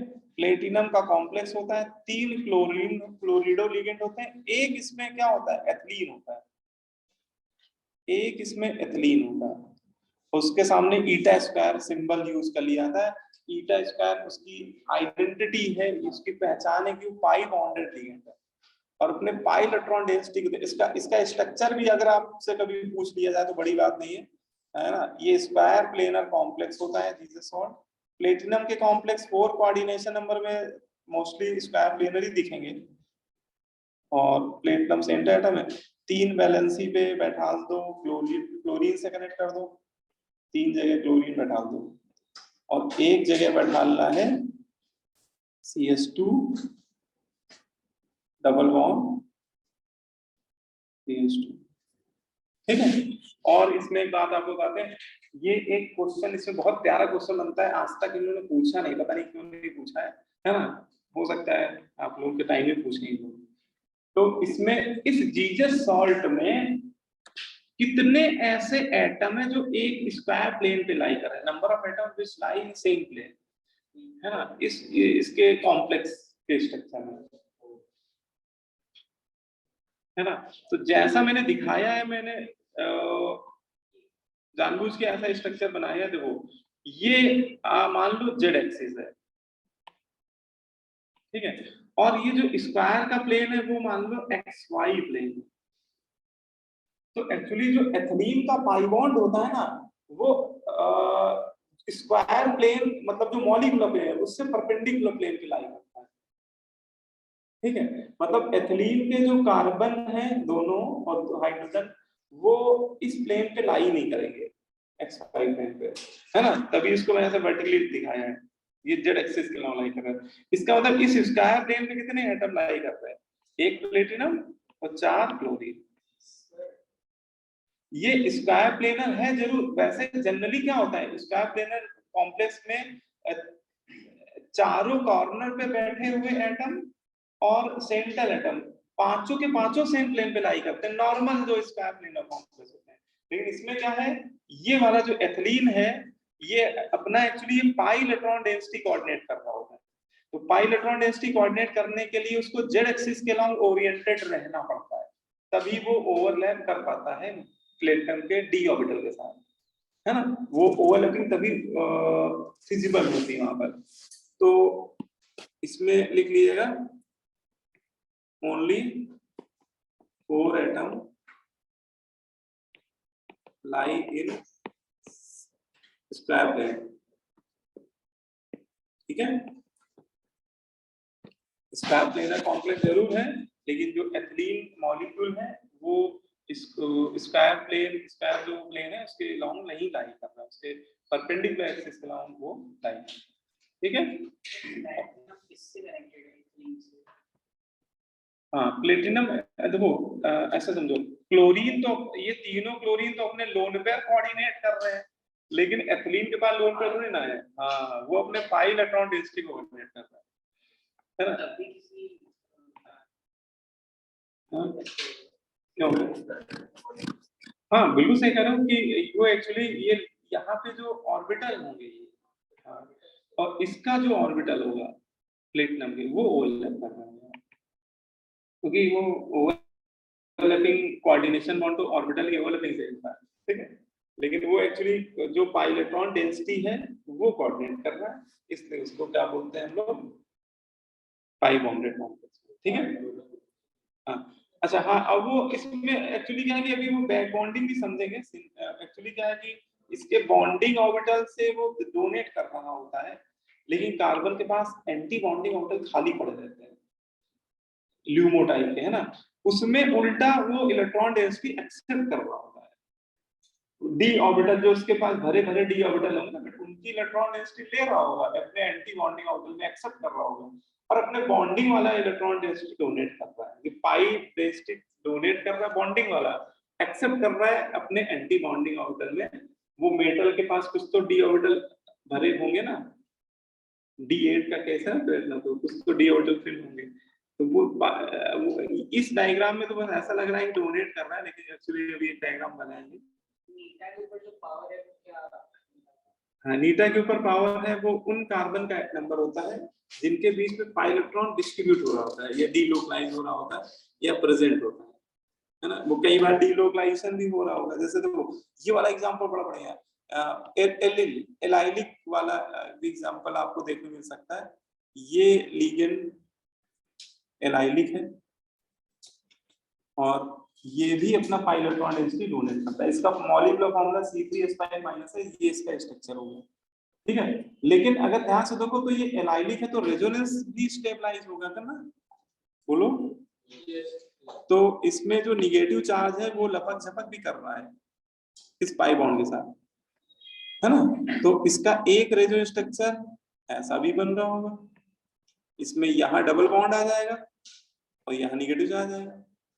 और इसका मतलब जिन मॉलिक्यूल में रेजोनेंस होता है उसका करेक्ट स्ट्रक्चर कौन सा कंसीडर किया जाता है? हाँ हाइब्रिड वाला है, जो दोनों की प्रॉपर्टी को एसोसिएट करके मानते हैं। तो उसमें क्या आ जाएगा, पार्शियल डबल बॉन्ड कैरेक्टर आ जाएगा, ठीक है। बोलो ये वाला। इसलिए इसके लिए सिंबल क्या यूज किया गया, नीटा की पावर 3, क्योंकि वो पाई इलेक्ट्रॉन की जो डेंसिटी है वो 3 कार्बन के बीच में डीलोकलाइज हो रही है ना। वैसे अगर आप उसका कोई एक लुईस स्ट्रक्चर देखोगे तो लगेगा पाई बॉन्ड तो 2 ही कार्बन के बीच में कनेक्टेड है, तो नीटा की स्क्वायर लिखना चाहिए, लेकिन वो 3 इसलिए लिख रहा है क्योंकि वो पाई इलेक्ट्रॉन डेंसिटी 3 कार्बन के बीच में इक्वली डिस्ट्रीब्यूट हो रही है थ्रू रेजोनेंस, है ना, डीलोकलाइजेशन की वजह से। अब एथिलीन में तो रेजोनेंस नहीं हो रहा था, तो वहां पे तो 2 कार्बन से ही कनेक्टेड थे। अच्छा ये वाली रिंग भी बड़ी इंटरेस्टिंग है, ये एरोमेटिक रिंग है ना।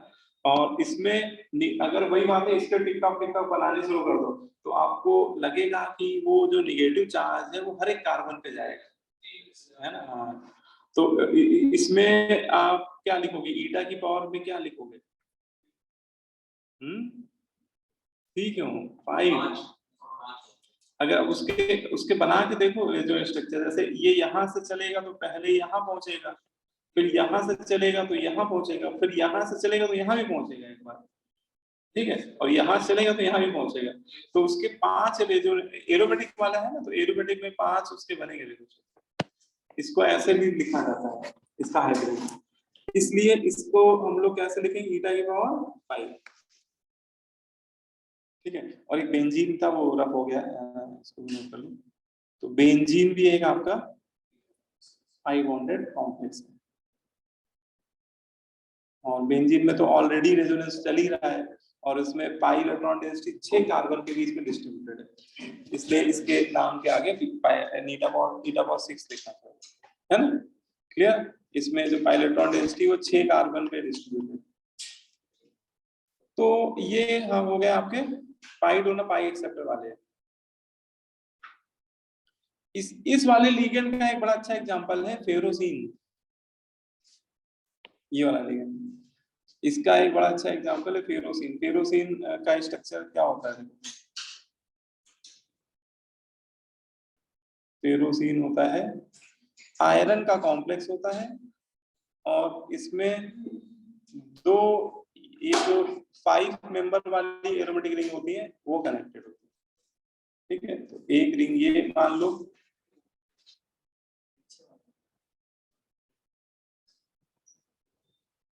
है ना, एक रिंग ये मान लो,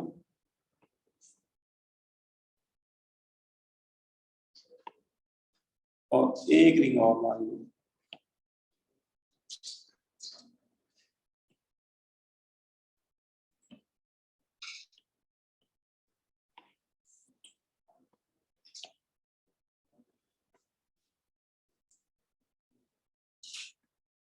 ठीक है, फेरोसिन का दो रिंग, वही 5 मेंबर वाली जो एरोमेटिक रिंग है, और बीच में आयरन 2+ आयन आगे बैठ जाएगा, और इसको बोलते हैं सैंडविच स्ट्रक्चर इसका बनता है।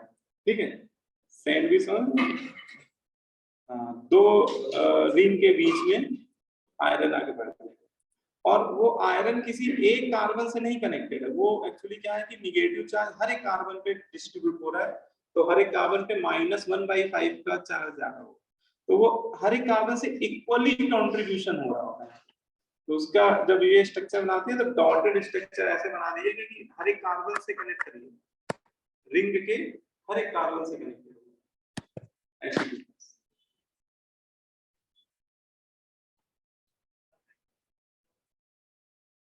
किसका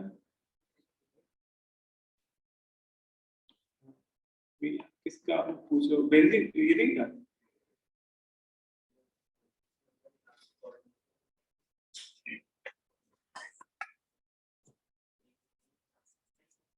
ना,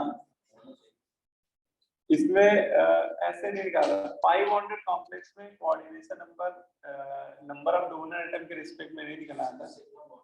हाँ, क्योंकि कोऑर्डिनेशन नंबर की डिफिनेशन जब पढ़े थे तो वहां पे हम लोग पढ़ा था, कोऑर्डिनेशन में define number of sigma bond form between central metal atom and ligand. तो यहाँ पे कहानी क्या है, वो पाई इलेक्ट्रॉन बन रहा है, पाई इलेक्ट्रॉन डोनेट कर रहा है, इसलिए कोऑर्डिनेशन नंबर ही डिफाइन हुआ इस कॉम्प्लेक्स।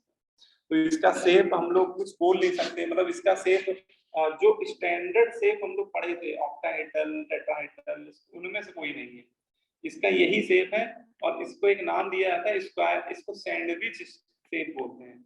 इस शेप को क्या बोलते हैं, सैंडविच शेप, मतलब इसके शेप को भी ये नाम दिया है सैंडविच शेप। ठीक है, इसमें कोई वैसा नाम वो तो तब बोलेंगे ना सिग्मा बॉन्ड।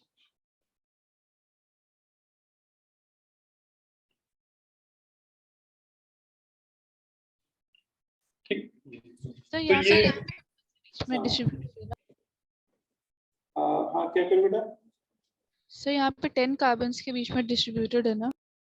हाँ बिल्कुल, वो इसका हाइब्रिड जब बनाएंगे ना तो उसमें जो निगेटिव चार्ज है वो हर एक कार्बन पे इक्वली डिस्ट्रीब्यूट हो जाएगा, -1/5 -1/5, मतलब -1 का चार्ज पांचों कार्बन पे इक्वली डिस्ट्रीब्यूट होगा, तो है ना, इक्वली वो कंट्रीब्यूट करता है हर एक कार्बन पे।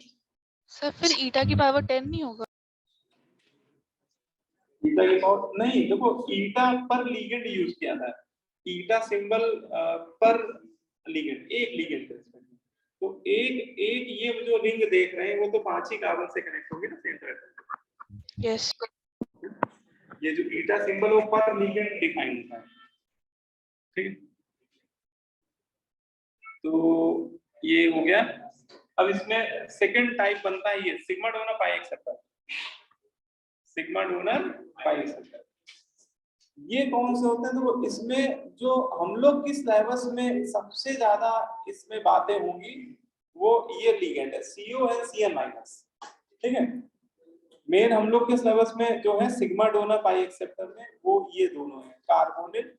हम लोग के सिलेबस में मेन देखा जाए सबसे ज्यादा एनसीईआरटी ने तो जो भी एग्जांपल दिए कार्बोनिल के दिए, लेकिन साइनाइड आयन भी उसी कैटेगरी में आता है और ये वाले भी इसी कैटेगरी में आते हैं, NO नाइट्रोसिल। और ये फास्फोरस डोनर वाले जो हैं PbS3 PF3 PMe3 PET3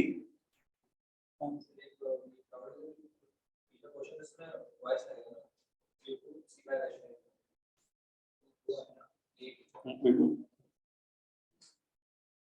हाँ बिल्कुल सही करो। इसके मॉलिक्यूलर फॉर्मूले में वोल्टाइज दो रिंग है, बिल्कुल सही। तो ये जो सिग्मा डोनर और पाई एक्सेप्टर वाले लिगेंड हैं ये इतने ही होते हैं, लेकिन हम लोग के सिलेबस में आपको मेनली जो कहानी कंसंट्रेटेड होती दिखाई देगी वो इन पे है, CO है ना, CO या कुछ जगह CN भी मिल सकता है। तो क्या होते हैं ये, मतलब ये लिगेंड, इन लिगेंड को एक नाम और दिया था, इनको पाई एसिड लिगेंड भी बोलते हैं, ठीक है। ये जो sigma donor sigma acceptor type के लिगेंड होते हैं इनको एक नाम और दिया था पाई एसिड लिगेंड।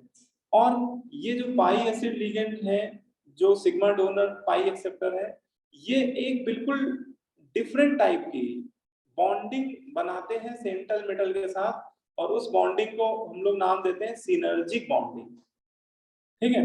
ये लिगेंड बोलते हैं जब किसी सेंट्रल मेटल से कनेक्ट होते हैं तो बिल्कुल एक डिफरेंट टाइप की बॉन्ड का फॉर्मेशन करते हैं, और उस बॉन्ड को हम लोग नाम देते हैं यहाँ पे सिनर्जिक बॉन्डिंग, ठीक है। क्या होता है भैया पढ़ना भी, सिनर्जिक बॉन्डिंग क्या होता है।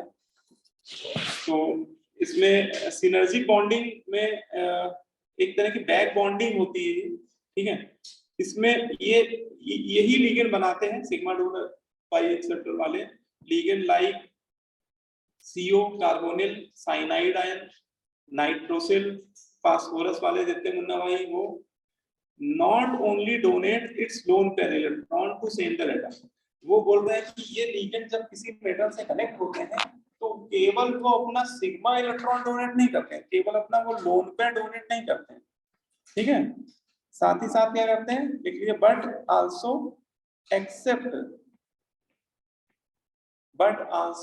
Accept pi electrons density from pi electron density accept भी कर रहे होते हैं, लेकिन किससे एक्सेप्ट कर रहे होते हैं? From d orbital, field d orbital जो हरे भरे होंगे उन्हीं सब एक्सेप्ट करें, from field d orbital of central metal atom, ठीक है। और जब वो एक्सेप्ट कर रहे होते हैं पाई इलेक्ट्रॉन डेंसिटी d ऑर्बिटल की पाई इलेक्ट्रॉन डेंसिटी को, तो वो अपने किस ऑर्बिटल में एक्सेप्ट कर रहे होते हैं? एंटी बॉन्ड में, है ना। तो in their anti bonding molecular orbital, जिनको ल्यूमो भी बोला जाता है, in their anti bonding molecular orbital, molecular orbital को शॉर्ट में MO लिखते हैं। तो ये इनमें खास बात होती है, ठीक है।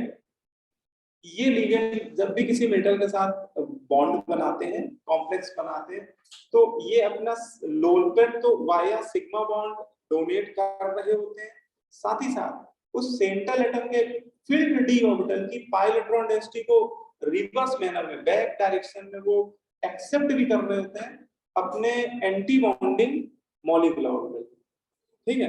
और इस तरह के बैक डोनेशन को सिनर्जिक बॉन्डिंग बोलते हैं, ठीक है।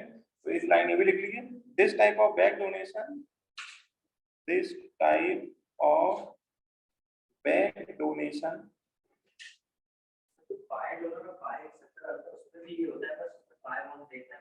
हाँ उसमें भी यही होता है, वो भी एक तरह का बैक बॉन्डिंग, लेकिन सिनर्जी बॉन्डिंग इसको बोला गया है, उसको नहीं बोला गया है, सिनर्जिक वर्ड इसके लिए दिया गया सिग्मा। एंटीबॉडी से ही आता है। हाँ आता है एंटीबॉडी, सेम सिचुएशन होती है ना। तो this type of back donation is called synergy bonding. तो सिनर्जिक बॉन्डिंग जो है वो इसी को बोला गया है ना। जब ये ligand CO CN NO phosphorus donor वाले जितने भी हैं, इनमें से कोई भी किसी सेंट्रल एटम के साथ कनेक्ट होता है तो अपने सिग्मा इलेक्ट्रॉन डोनेट कर रहा होता है, बट साथ ही साथ वो सेंट्रल एटम की पाइलेट्रॉन एक्सेप्ट भी कर रहा होता है अपने वैकेंट ऑर्बिटल में। और इस तरह की बैक डोनेशन को या बैक बॉन्डिंग को ही हम लोग सिनर्जी बॉन्डिंग नाम देते हैं इस थ्योरी में। और देखो इसका ये एक स्ट्रक्चर हम लोग बनाएंगे तब और क्लियर होगा। देखिए हम लोग के मेन सिलेबस में CO है तो हम लोग इसी का जिक्र करेंगे, बाकी वो जो बात CO के लिए एप्लीकेबल होगी वो इनके लिए भी एज इट इज एप्लीकेबल होगी, है ना। तो देखो पहले हम लोग CO को एग्जांपल ले रहे हैं। CO एक डायटोमिक मॉलिक्यूल है कि नहीं, बोलो। इसमें टोटल कितने इलेक्ट्रॉन है? 14, ठीक है। और हम लोग केमिकल बॉन्डिंग में पढ़े हैं, आप लोगों के साथ पढ़ाई होगा, एक है मॉलिक्यूलर ऑर्बिटल MOT, ठीक है। उसमें हम लोग बोलते हैं कि डायटोमिक मॉलिक्यूल में जो इलेक्ट्रॉन का डिस्ट्रीब्यूशन होता है वो उनके मॉलिक्यूलर ऑर्बिटल में होता है। मॉलिक्यूलर ऑर्बिटल में दो तरह के होते हैं, बॉन्डिंग एंटी बॉन्डिंग। उसमें हम लोग एक सीक्वेंस पढ़े थे, बाबा BBB A, याद आ रहा है? अब जिन बच्चों ने नहीं पढ़ा वो टेंशन में आए ना आए, ये एक निमोनिक है, बाबा AAA, ठीक है।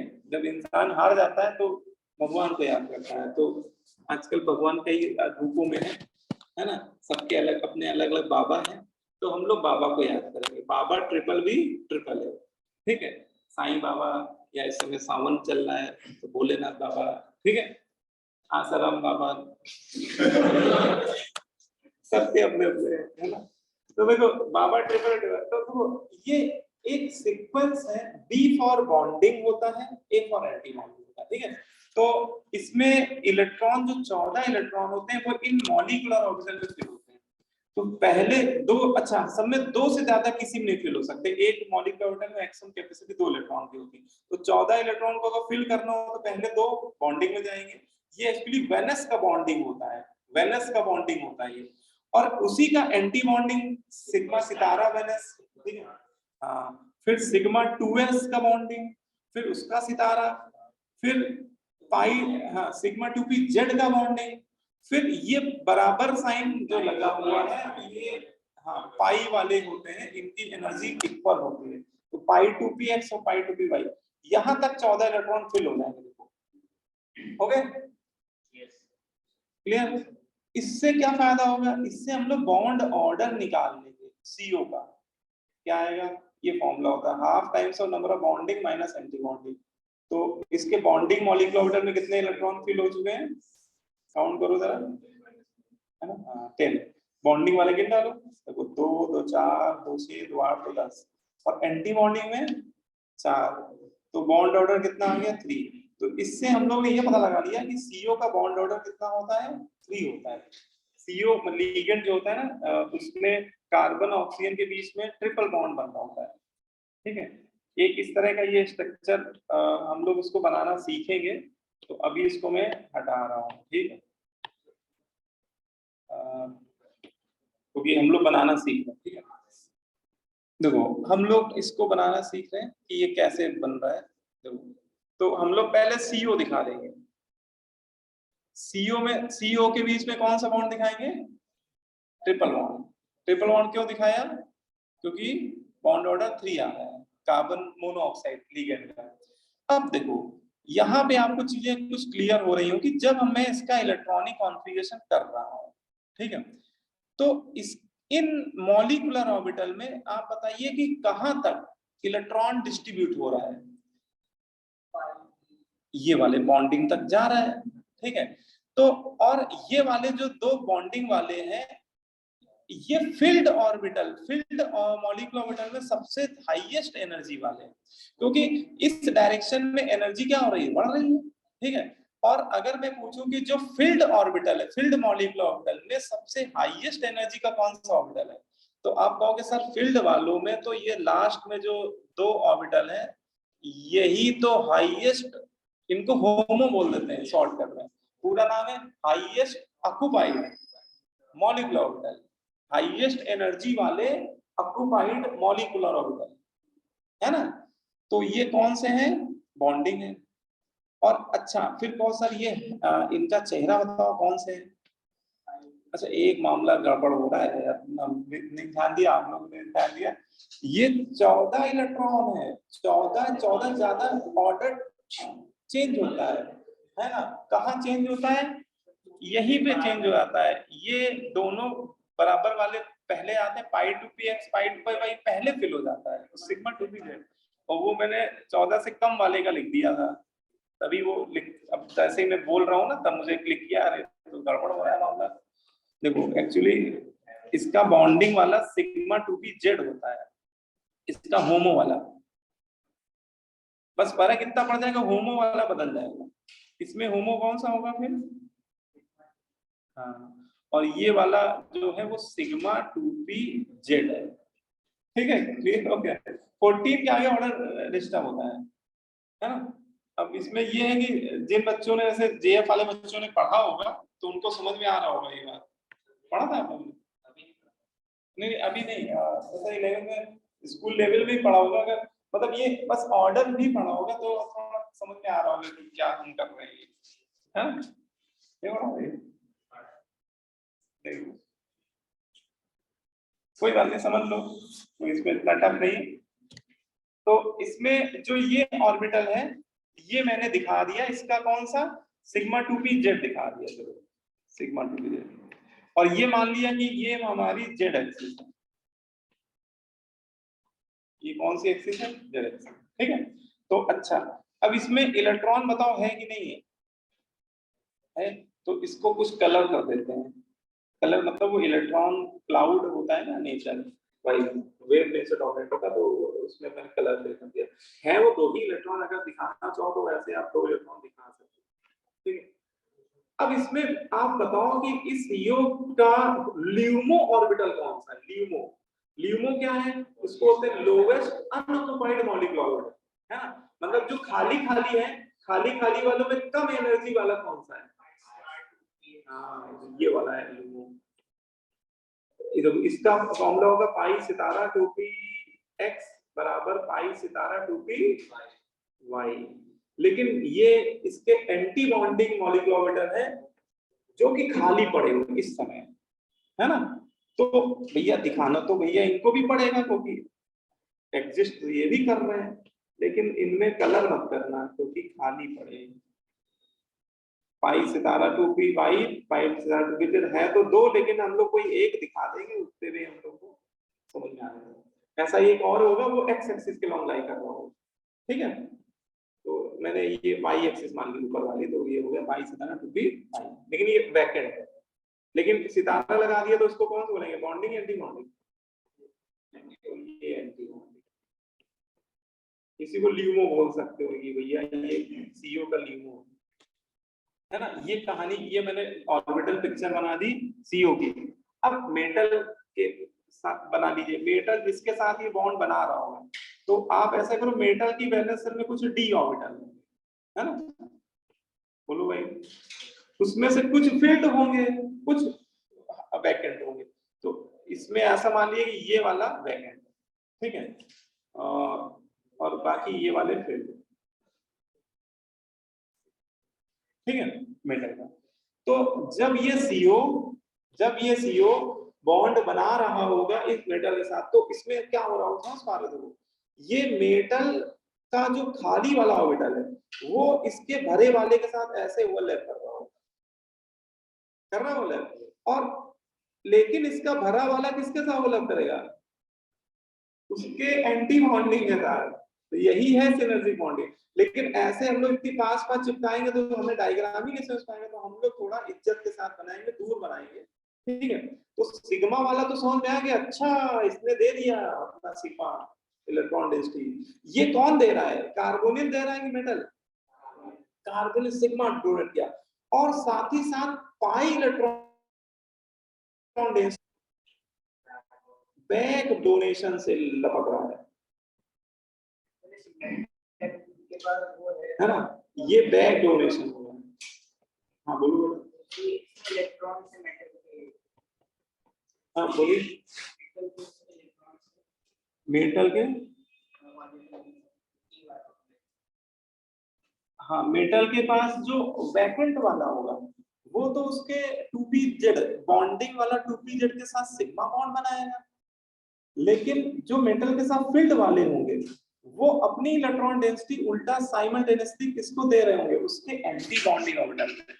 तो यहाँ पे एक हाथ दे एक हाथ ले चल रहा है देखो CO कितना चालाक है, एक हाथ दे सिग्मा दे रहा है लेकिन कह रहा है पाई बॉन्ड लो लाओ वापस लाओ मुझे, मतलब पाई बॉन्ड एक्सेप्ट भी कर रहा है। अच्छा बिजनेसमैन है ये, ठीक है। लेकिन इस तरह की बॉन्डिंग ये बहुत तगड़ी बॉन्डिंग बोली जाती है, काफी स्ट्रॉन्ग बॉन्डिंग होती है और इसी बॉन्डिंग को इस थ्योरी में सिनर्जी बॉन्डिंग का नाम दिया जाता है, ठीक है। और ये जितने भी ऊपर वाले थे हम लोग तो CO ही पढ़ रहे हैं क्योंकि एनसीईआरटी में CO डिस्कशन किया है, लेकिन जैसे CO के साथ CN NO PPS3 वो ये सारे लिगेंड इसी तरह का बॉन्ड बनाते हैं मेटल साथ, सिग्मा देते हैं साथ ही साथ अपने खाली खाली एंटी बॉन्डिंग ऑर्बिटल में पाई बॉन्ड एक्सेप्ट भी कर रहे होते हैं, है ना। और इस बॉन्डिंग को ही क्या बोलते हैं हम लोग, सिनर्जी बॉन्डिंग। बोलो समझा कि नहीं समझा। देखो यही डायग्राम ये भी है जो एनसीईआरटी में बना हुआ था, वो भी मैंने कॉपी किया हुआ है। तो इससे भी आप समझ सकते हो कि कार्बोनिल अपने सिग्मा दे रहा है और साथ ही साथ अपने एंटी बॉन्डिंग सिग्मा पाई सितारा और टू द पॉइंट एनसीईआरटी लिखता है पाई सितारा मतलब उसके एंटी बॉन्डिंग वाले जो मॉलिक्यूल ऑर्बिटल है उसमें पाई इलेक्ट्रॉन डेंसिटी बैक डोनेशन के थ्रू एक्सेप्ट किया है। तो इस बॉन्डिंग को क्या बोल रहे हैं हम लोग, सिनर्जी बॉन्डिंग, है ना। क्लियर। कौन सा एंटीबॉडी वाला लेंगे मतलब फिर जो दूसरे प्लेन में होगा, नहीं जो सेम प्लेन पे लाई कर रहा होगा, है ना। अब जैसे यहाँ पे मैं मान के चल रहा हूँ कि 2py वाला सेम प्लेन पे लाई कर रहा हो सकता है 2px वाला सेम प्लेन के साथ लाई कर रहा हो उसके मेटल के d ऑर्बिटल के साथ, तो जो प्लेनर होगा वही पाई बॉन्ड तो सेम प्लेन के p ऑर्बिटल के बीच में ही बनता है ना। Pi bond parallel p orbital के बीच में बनता है ना, तो वो तो सिमेट्री जिसकी उसके अलोंग पड़ रही हुई। अब इसमें सिनर्जी बॉन्डिंग का एक रिजल्ट भी बड़ा इंपॉर्टेंट है। बोलते हैं कि जब भी सिनर्जी बॉन्डिंग होती है ना, इसका एक रिजल्ट ये तो अब जो भी जेई ने क्वेश्चन पूछे हैं वो उसके रिजल्ट पे पूछे हैं, इसलिए रिजल्ट जरूर देख लीजिए कि ये सिनर्जी बॉन्डिंग जब होती है तो इससे फर्क क्या पड़ता है, मतलब मॉलिक्यूल की प्रॉपर्टीज पे क्या चेंज हो जाता है।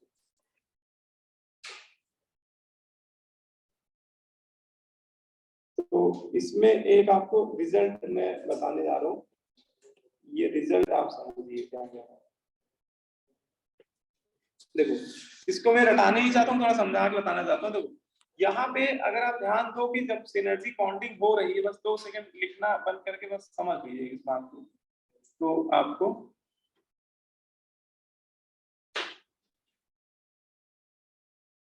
ठीक है। एक्चुअली हो तो यही रहा है, मतलब अगर इसको केवल बॉन्ड स्ट्रक्चर को ऑर्बिटल डायग्राम ना बना के केवल बॉन्ड स्ट्रक्चर बनाए तो कार्बोनिल मेटल के साथ सिग्मा बॉन्ड बना रहा है, ठीक है। अब देखो कार्बोनिल का बॉन्ड ऑर्डर कितना होता है, अभी हम लोग निकाला था कार्बोनिल का बॉन्ड ऑर्डर 3 होता है। ये 3 तब होता है जब वो न्यूट्रल है, वो किसी साथ सिनर्जी बॉन्डिंग नहीं बना रहा है, आइसोलेटेड है जब वो, है ना। ये बॉन्ड ऑर्डर तब है जब वो आइसोलेटेड CO है, ठीक है। लेकिन जब कोई कार्बोनिल सिनर्जी बॉन्डिंग बनाने लगता है तो वहां पे देखिए क्या हो रहा है, वो अपने सिग्मा इलेक्ट्रॉन डेंसिटी दे रहा है, बॉन्डिंग वाला दे रहा है और एंटी बॉन्डिंग में इलेक्ट्रॉन डेंसिटी एक्सेप्ट भी कर रहा है। तो अब इस फॉर्मूले में अगर मैं बोलूं कि जब वो बॉन्ड बना रहा होगा during formation of synergic bonding तो बॉन्डिंग इलेक्ट्रॉन डेंसिटी घट रही होगी, साथ ही साथ एंटी बॉन्डिंग जो खाली पड़े थे उसके उसमें इलेक्ट्रॉन भर भर के आ रहे हैं, वो पड़ोस वाला मेटल एक्सेप्ट भी करा रहा है। तो 2 चीजें हो रही, बॉन्डिंग इलेक्ट्रॉन डेंसिटी घट भी रही, साथ ही साथ एंटी बॉन्डिंग इलेक्ट्रॉन डेंसिटी बढ़ रही है। तो इससे बताओ बॉन्ड ऑर्डर सीओ के बॉन्ड ऑर्डर पे क्या फर्क पड़ेगा? सीओ बॉन्ड ऑर्डर घटेगा, है ना? और अगर बॉन्ड, तो बॉन्ड लेंथ सी और ओ की जो बॉन्ड लेंथ है वो बढ़ेगी घटेगी? वो बढ़ रही है। जो बॉन्ड ऑर्डर बॉन्ड लेंथ के इनवर्सली प्रोपोर्शनल होता है। तो ये एक रिजल्ट है कि due to formation of synergic bonding, जो ये CO वाला बॉन्ड ऑर्डर है, मतलब कार्बन ऑक्सीजन का जो बॉन्ड ऑर्डर है, ये डिक्रीज होता है हमेशा, बॉन्ड ऑर्डर घटता है, लेकिन साथ ही साथ बॉन्ड लेंथ इंक्रीज हो रही होती है। ठीक है, कौन सी? ये CO के नीचे लिखा है मैंने, तो ये CO के लिए बात हो रही है। लेकिन साथ ही साथ यही चीज हम लोग मेटल और कार्बन के लिए भी बोल सकते हैं। अब देखो, मेटल कार्बन के साथ सिग्मा बॉन्ड के साथ साथ अगर ध्यान से देखो तो पाई बॉन्ड भी बना रहा है। ठीक है, इसका मतलब यहाँ पे केवल सिंगल बॉन्ड कैरेक्टर नहीं है, यहाँ पे सिंगल बॉन्ड के साथ वो पाई बॉन्ड कैरेक्टर भी पार्शियल होगा। और पाई बॉन्ड जब बनता है तो बॉन्ड लेंथ क्या होती है? शॉर्टर होती है। इसका मतलब ये जो सिंगल बॉन्ड है ये नॉर्मल सिंगल बॉन्ड नहीं है, ये सिंगल बॉन्ड से थोड़ा सा शॉर्टर होगा। ठीक है, इसका मतलब इधर साइड की बॉन्ड लेंथ घट रही है, लेकिन इधर साइड का बॉन्ड ऑर्डर 1 यूनिट से थोड़ा बड़ा होगा, क्योंकि लग रहा है कि ये सिंगल बॉन्ड है, इधर बॉन्ड ऑर्डर 1 है, लेकिन इधर बॉन्ड ऑर्डर 1 से थोड़ा सा ज्यादा होगा, 1+X होगा। और अच्छा, CO का बॉन्ड ऑर्डर वैसे 3 होता है, लेकिन सिनर्जी बॉन्डिंग बनाते समय बॉन्ड ऑर्डर 3 से कुछ यूनिट क्या हो रहा होता है? कम हो रहा होता है, 3-X। और जितना इधर घट रहा होता है उतना ही इधर बढ़ रहा होता है, क्योंकि उतना ही ज्यादा इन्वॉल्वमेंट उधर बढ़ रहा होगा, तो इधर का बॉन्ड ऑर्डर 1+X हो रहा होगा। तो ये एक इम्पोर्टेंट रिजल्ट है।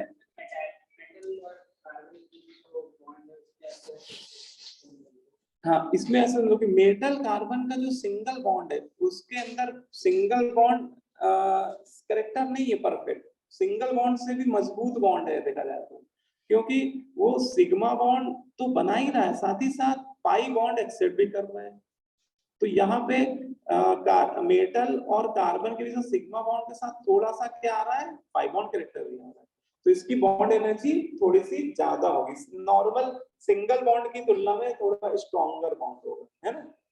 तभी मैंने इसका बॉन्ड ऑर्डर बोला है कि थोड़ा सा बढ़ रहा है इधर साइड, है ना? और जितना इधर कम हो रहा है उतना ही फ्रैक्शन में बढ़ रहा होगा, वो x कोई फ्रैक्शन नंबर होगा। लेकिन मेटल तो पाई इलेक्ट्रॉन दे रहा है, अगर ले रहा होगा तो बॉन्ड सिग्मा ले रहा है। मेटल क्या करता है? तो किसके रिस्पेक्ट में देखते हैं मेटल और कार्बन की? हम लोग बस बॉन्ड की स्ट्रेंथ को कम कर रहे हैं। जैसे मान लो कि अगर ऐसे समझो कि अगर कार्बोनिल केवल सिग्मा बॉन्ड दे रहा होता तो उसमें केवल सिंगल बॉन्ड कैरेक्टर होता मेटल और कार्बन के बीच में, लेकिन सिग्मा बॉन्ड दे रहा है मेटल, है ना? और कार्बोनिल वो पाई बॉन्ड ले भी रहा है, तो मेटल और कार्बन के बीच में वहां पे सिंगल बॉन्ड के साथ साथ कुछ परसेंट में पाई बॉन्ड कैरेक्टर भी आ गए, तो वो बॉन्ड सिंगल बॉन्ड से थोड़ा सा क्या हो जाएगा? स्ट्रॉन्गर बॉन्ड हो जाएगा, है ना? वही चीज बोल रहे हैं। और इधर वाला बॉन्ड ट्रिपल बॉन्ड से थोड़ा सा वीकर हो जाएगा, है ना? जो कि न्यूट्रल सीम होता है। तो इसकी वजह से देखो ये रिजल्ट आपको बताया गया है, result of synergic bonding due to formation of synergic bonding CO bond length is increases from, CO bond length बढ़ती है ना, देखो ऊपर देखो CO बॉन्ड लेंथ बढ़ रही थी। और ये डेटा लिख लीजिए, एक बार क्वेश्चन जेई पूछ चुका है इस डेटा बेस में, वैसे जेई डेटाबेस क्वेश्चन बहुत ही कम ही पूछता है, लेकिन इस वाले टॉपिक पे वो पूछ चुका है, तो ये आप लोग रेंज थोड़ा सा आपको याद होनी चाहिए। Due to formation of synergic bonding जैसे बोलते हैं जो कार्बन ट्रिपल बॉन्ड ऑक्सीजन की बॉन्ड लेंथ होती है, जो आइसोलेटेड CO बॉन्ड लेंथ होती है वो ये होती है 1.118, है ना? CO जब सिनर्जी बॉन्डिंग नहीं बना रहा होता है तो उसकी बॉन्ड, लेकिन सिनर्जी बॉन्डिंग बनने की वजह से बॉन्ड लेंथ बढ़ के कितनी हो जाती है? 1.11 से बढ़ के 1.15 हो जाती है ना? थोड़ी सी बढ़ रही है, लेकिन वो एक्सपेरिमेंटल डेटा यहाँ पे बता रहा है कि ये सिनर्जी बॉन्डिंग एक्चुअली एग्जिस्ट करती है, क्योंकि अगर एग्जिस्ट ना कर रही होती तो बॉन्ड लेंथ बढ़ ना रही होती। ये उसका मतलब एविडेंस है। है, बॉन्ड लेंथ बढ़ रही है यहाँ पर। अब तो ये क्वेश्चन जेई ने पूछा हुआ है, ये एडवांस के पेपर में, ताज्जुब की बात है कि एडवांस के पेपर में उन्होंने डेटाबेस क्वेश्चन पूछा था 2006 में आया, 8 में आया होगा। क्वेश्चन क्या है, the bond length in CO is 1.128। पहले उसने एक इंफॉर्मेशन दी कि सीओ की जो बॉन्ड लेंथ होती है एक्सपेरिमेंटल वो 1.128 न्यूटन होती है। फिर पूछा है what will be the bond length of CO in FeCO whole 5। FeCO whole 5 में क्या बॉन्ड लेंथ, तो FeCO होल 5 में क्या बन रही होगी, सिनर्जिक बॉन्डिंग, क्योंकि CO कार्बोनिल लिगेंड जब भी मेटल से जुड़ेगा तो सिग्मा देगा, पाई एक्सेप्ट कर रहा होगा, तो इसकी वजह से बॉन्ड लेंथ उसकी क्या हो रही होगी, थोड़ी बढ़ रही होगी, है ना। अब देखो जिस बच्चे को डेटा याद नहीं होगा तो वो थोड़ा सा कंफ्यूज हुआ होगा। देखो ये वाला आंसर देखो तो इससे वैल्यू बढ़ी हुई है तो ये हो सकता है, ये तो नहीं होगा, ये भी बढ़ी हुई हो सकता है, और ये भी नहीं होगा, इसमें घट गई। तो दो ऑप्शन ऐसे डाल दिए से बॉन्ड लेंथ बढ़ी हुई दिखाई है। अब बच्चा कंफ्यूज भी, भाई सिनर्जिक बॉन्डिंग में बॉन्ड लेंथ बढ़ती है तो कितनी बढ़ती है, जब तक उसको नहीं पता होगा कि 1.11 से बढ़ के 1.15 की रेंज में होती है। हाँ क्या होगा, हाँ मतलब थोड़ा सा उसने डिफर ले लिया, कोई बात नहीं, लेकिन वो बढ़ेगी इतनी 1.15 या 1.16, अगर राउंड ऑफ कर दो 8 को हटा दो तो उससे ज्यादा नहीं बढ़ती, 1.17 तक नहीं जाती, कहने मतलब। तो ये थोड़ा सा डेटाबेस क्वेश्चन पूछा है, इसका आंसर क्या है, ये वही बात है कि ये एक तरह से रट्टाफिकेशन वाला क्वेश्चन पूछा उन्होंने, है ना, कि जिसको बच्चे ने ये डेटा पढ़ा होगा, वैसे तो पढ़ाया जाता है एनसीईआरटी में लिखा होता है, लेकिन बच्चे कहाँ इतना याद करते हैं, है ना। तो उन्होंने वही डेटा पे क्वेश्चन पूछ दिया, और ये क्वेश्चन एडवांस के पेपर में आया 2006 में, उस समय तो मेंस ऑनलाइन पे होता ही नहीं था। एक क्वेश्चन ये भी है इसी टाइप का है, ये 2007 में पूछा, ये भी एडवांस का एक क्वेश्चन है, synergic bonding reaction. The among the following metal carbonyl CO bond order is lowest. इस मेटल कार्बोनिल में CO बॉन्ड ऑर्डर क्या है, लोवेस्ट है ना। और देखो सिनर्जिक बॉन्डिंग वजह से बॉन्ड ऑर्डर क्या होता है, घटता है, ये तो समझ में आ रहा है, CO का बॉन्ड ऑर्डर घटता है, तो वो क्या है, लोवेस्ट है। तो आप सोचो कि यार CO बॉन्ड ऑर्डर सबसे ज्यादा किस में घट रहा होगा, जिसमें सिनर्जिक बॉन्डिंग सबसे स्ट्रॉन्गर बन रही है, क्योंकि इधर का बॉन्ड जितना तगड़ा बनेगा, इधर का बॉन्ड ऑर्डर जितना बढ़ेगा, तो इधर का बॉन्ड ऑर्डर उतना घटेगा, है ना। और मेटल और कार्बन के बीच में कौन सी बॉन्डिंग हो रही है, सिनर्जिक बॉन्डिंग। तो ये सिनर्जिक बॉन्डिंग की स्ट्रेंथ जितनी ज्यादा होगी उतना इधर का बॉन्ड ऑर्डर बढ़ेगा, लेकिन कार्बन ऑक्सीजन का रिलेटिवली घट रहा होगा। अब इसका मतलब हमें यहाँ पे बॉन्ड सिनर्जिक बॉन्डिंग की स्ट्रेंथ देखनी है। अब वो कैसे देखें, तो उसका तरीका देखो, इसमें चारों ऑप्शन में नजर डालो तो एक फर्क है, वो सारे ऑप्शन में एक फर्क है, क्या कि इसमें कार्बोनिल की ऑक्सीडेशन नंबर क्या होती है, 0 होती है कार्बोनिल, तो इसका मतलब इसमें Mn पे ऑक्सीडेशन नंबर क्या है, +1, इसमें सेंटर एटम +1, इसमें वैलेडियम में -1, इसमें क्रोमियम न्यूट्रल पड़ा है, इसमें आयरन न्यूट्रल पड़ा है। तो ये कॉन्सेप्ट कहाँ जा रहा है, समझ पा रहे हो कि एक मेटल मान लो पॉजिटिवली चार्ज है, एक मेटल पे 0 चार्ज है, एक मेटल निगेटिव चार्ज आ रहा है, तो इसमें सबसे अच्छी बैक बॉन्डिंग कौन सा मेटल करेगा, क्यों,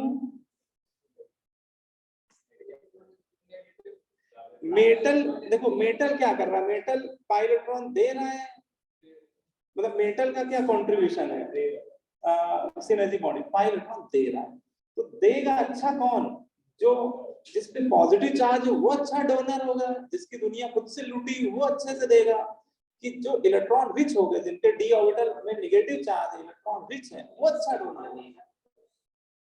तो लेना तो सीओ से ही ना, सीओ तो सबको बराबर दृष्टि से दे रहा है, जैसे टीचर सबको बराबर ज्ञान बांट रहा है।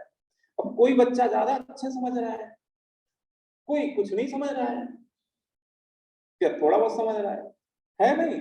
तो आप मेटल की दृष्टि, क्योंकि इस ऑप्शन में मेटल बदल रहे हैं, लिगेंड नहीं बदल रहा है, ठीक है, तो सबसे अच्छा डोनर कौन सा होगा, M-। सबसे बढ़िया इसमें सिनर्जिक बॉन्डिंग कौन कर रहा होगा, M-। और सबसे बढ़िया सिनर्जिक बॉन्डिंग हो रही होगी तो M और C की बॉन्ड ऑर्डर बढ़ रही होगी, तो CO की बॉन्ड ऑर्डर घट रही होगी, तो लोएस्ट इजी होगी जिसमें नेगेटिव चार्ज।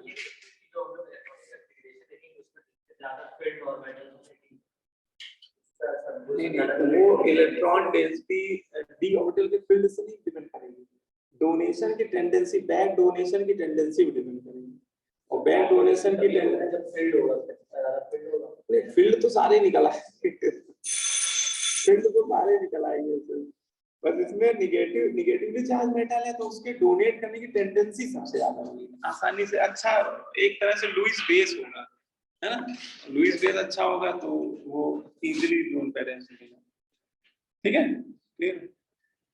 तो ये आपका हो गया। बाकी देखो अब इसमें कुछ स्ट्रक्चर और जल्दी से देख लो, 2-4 स्ट्रक्चर हैं, इस पे एक बार क्वेश्चन पूछ लिया है तो सिनर्जिक बॉन्डिंग तो खत्म हो गया आपके, बस एक लास्ट में कुछ स्ट्रक्चर मेटल कार्बोनिल के, बस दो मिनट लेके ज्यादा टाइम नहीं लगेगा, जैसे NiCO होल को, ठीक है, जैसे ये, तो इस कॉम्प्लेक्स का कोई स्ट्रक्चर पूछ दे तो आप बता सकते हो, इस पे हाइब्रिडेशन आप लोग निकाले भी थे, अब उस समय हो सकता है याद ना हो आप लोगों को, ये वाला क्वेश्चन हमने किया था निकल टेट्रा का, तो इसका शेप क्या आ गया था, टेट्राहेड्रल, तो इसका शेप कोई अगर पूछ दे तो आप ड्रॉ भी कर सकते हो, तो निकल को बीच में रखना है और 4 कार्बोनिल कनेक्ट कर देना, टेट्राहेड्रल, ठीक है, निकल टेट्राकार्बोनेट आपका टेट्राहेड्रल शेप है।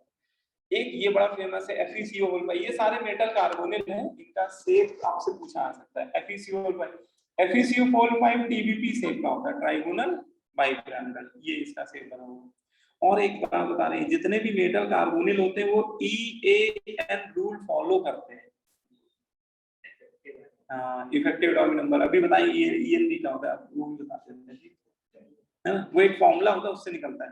अब देखो एक ये होता है CrCO होल 6, इसका तो देखो इसमें तो कहीं भूलोगे, इसका कोऑर्डिनेशन नंबर 6 है और 6 में शेप एक ही होती है, ऑक्टाहेड्रल, तो अगर कभी ये गलती से दे दिया तो बता देना इसका शेप क्या ऑक्टाहेड्रल। हाँ, याद रखने तो लास्ट में ये दो आपको याद रखने पड़ेंगे क्योंकि ये डाइमरिक फॉर्म में कार्बोनिल बनाते हैं, मैग्नीज का कार्बोनिल जो होता है डाइमरिक फॉर्म में एग्जिस्ट करता है, Mn2CO होल है, इसमें 2 Mn है ना आपस में सिंगल बॉन्ड से कनेक्ट हो जाते हैं और दोनों Ml पे 5-5 CO जोड़ दो, तो टोटल CO कितने हैं 10, तो इक्वली डिवाइड कर दो, तो एक Mn के साथ 5 CO इधर जोड़ दीजिए, दूसरे Mn के साथ 5 CO उधर जोड़ दीजिए, है ना, इस तरह का स्ट्रक्चर होता है, लेकिन वही बात है कि इसको याद रखना पड़ेगा, ठीक है, क्योंकि आपको याद होगा तभी आप बता पाओगे, इसमें पूछ लेते हैं वो लोग कि नंबर ऑफ मेटल बॉन्ड कितने हैं, तो इसमें नंबर ऑफ मेटल बॉन्ड एक ही होता है ना, ऐसे एक और ये CO2CO होल 8, CO2CO होल 8, ये भी इंटरेस्टिंग स्ट्रक्चर है, ये कार्बोनिल का कोबाल्ट का कार्बोनिल होता है, तो 2 कोबाल्ट है, अच्छा जहां पे कैपिटल C स्मॉल ओ लिखा वो कोबाल्ट है, और जहां पे कैपिटल C कैपिटल O लिखा वो लिगेंड है कार्बोनिल, है ना, उसको कंफ्यूज मत करो, तो ये दोनों कोबाल्ट है और 8 कार्बोनिल है, तो इसमें 3 कार्बोनिल एक CO के साथ जोड़ दिए, बाकी 3 इसके साथ, और 2 कार्बोनिल ब्रिज बॉन्ड बना लेते हैं, मतलब वो दोनों के साथ लिंक हो जाते हैं, ये इसमें खास, जबकि Mn2CO होल 10 में ब्रिज CO नहीं होते हैं, कोई भी CO ब्रिज नहीं बना रहा होगा, लेकिन कोबाल्ट वाले कार्बोनिल में ब्रिज बन रहा होगा, ठीक है।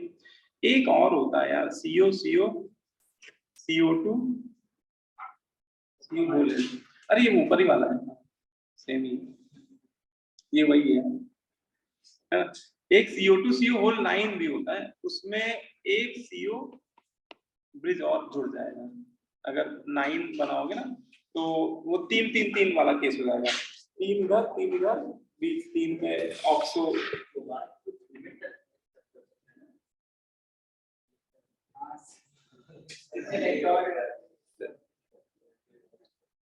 अरे उसको डी ऑर्बिटल ले सकते, ये लास्ट में आप लोग को बस एक बार रीड कर लेना है, एप्लीकेशन ऑफ कोऑर्डिनेशन कंपाउंड, है ना, NTA वाले इस पे बहुत क्वेश्चन पूछे हैं पिछले 3 साल में, छोटा सा पैराग्राफ है, NCERT का कॉपी मारा मैंने, इसमें हर एक पैराग्राफ में छोटी-छोटी इंफॉर्मेशन है कि जैसे हीमोग्लोबिन में कौन सा सेंट्रल एटम होता है है ना, और मायोग्लोबिन में कौन सा होता है, विटामिन B12 में कौन सा सेंट्रल एटम होता है, ठीक है।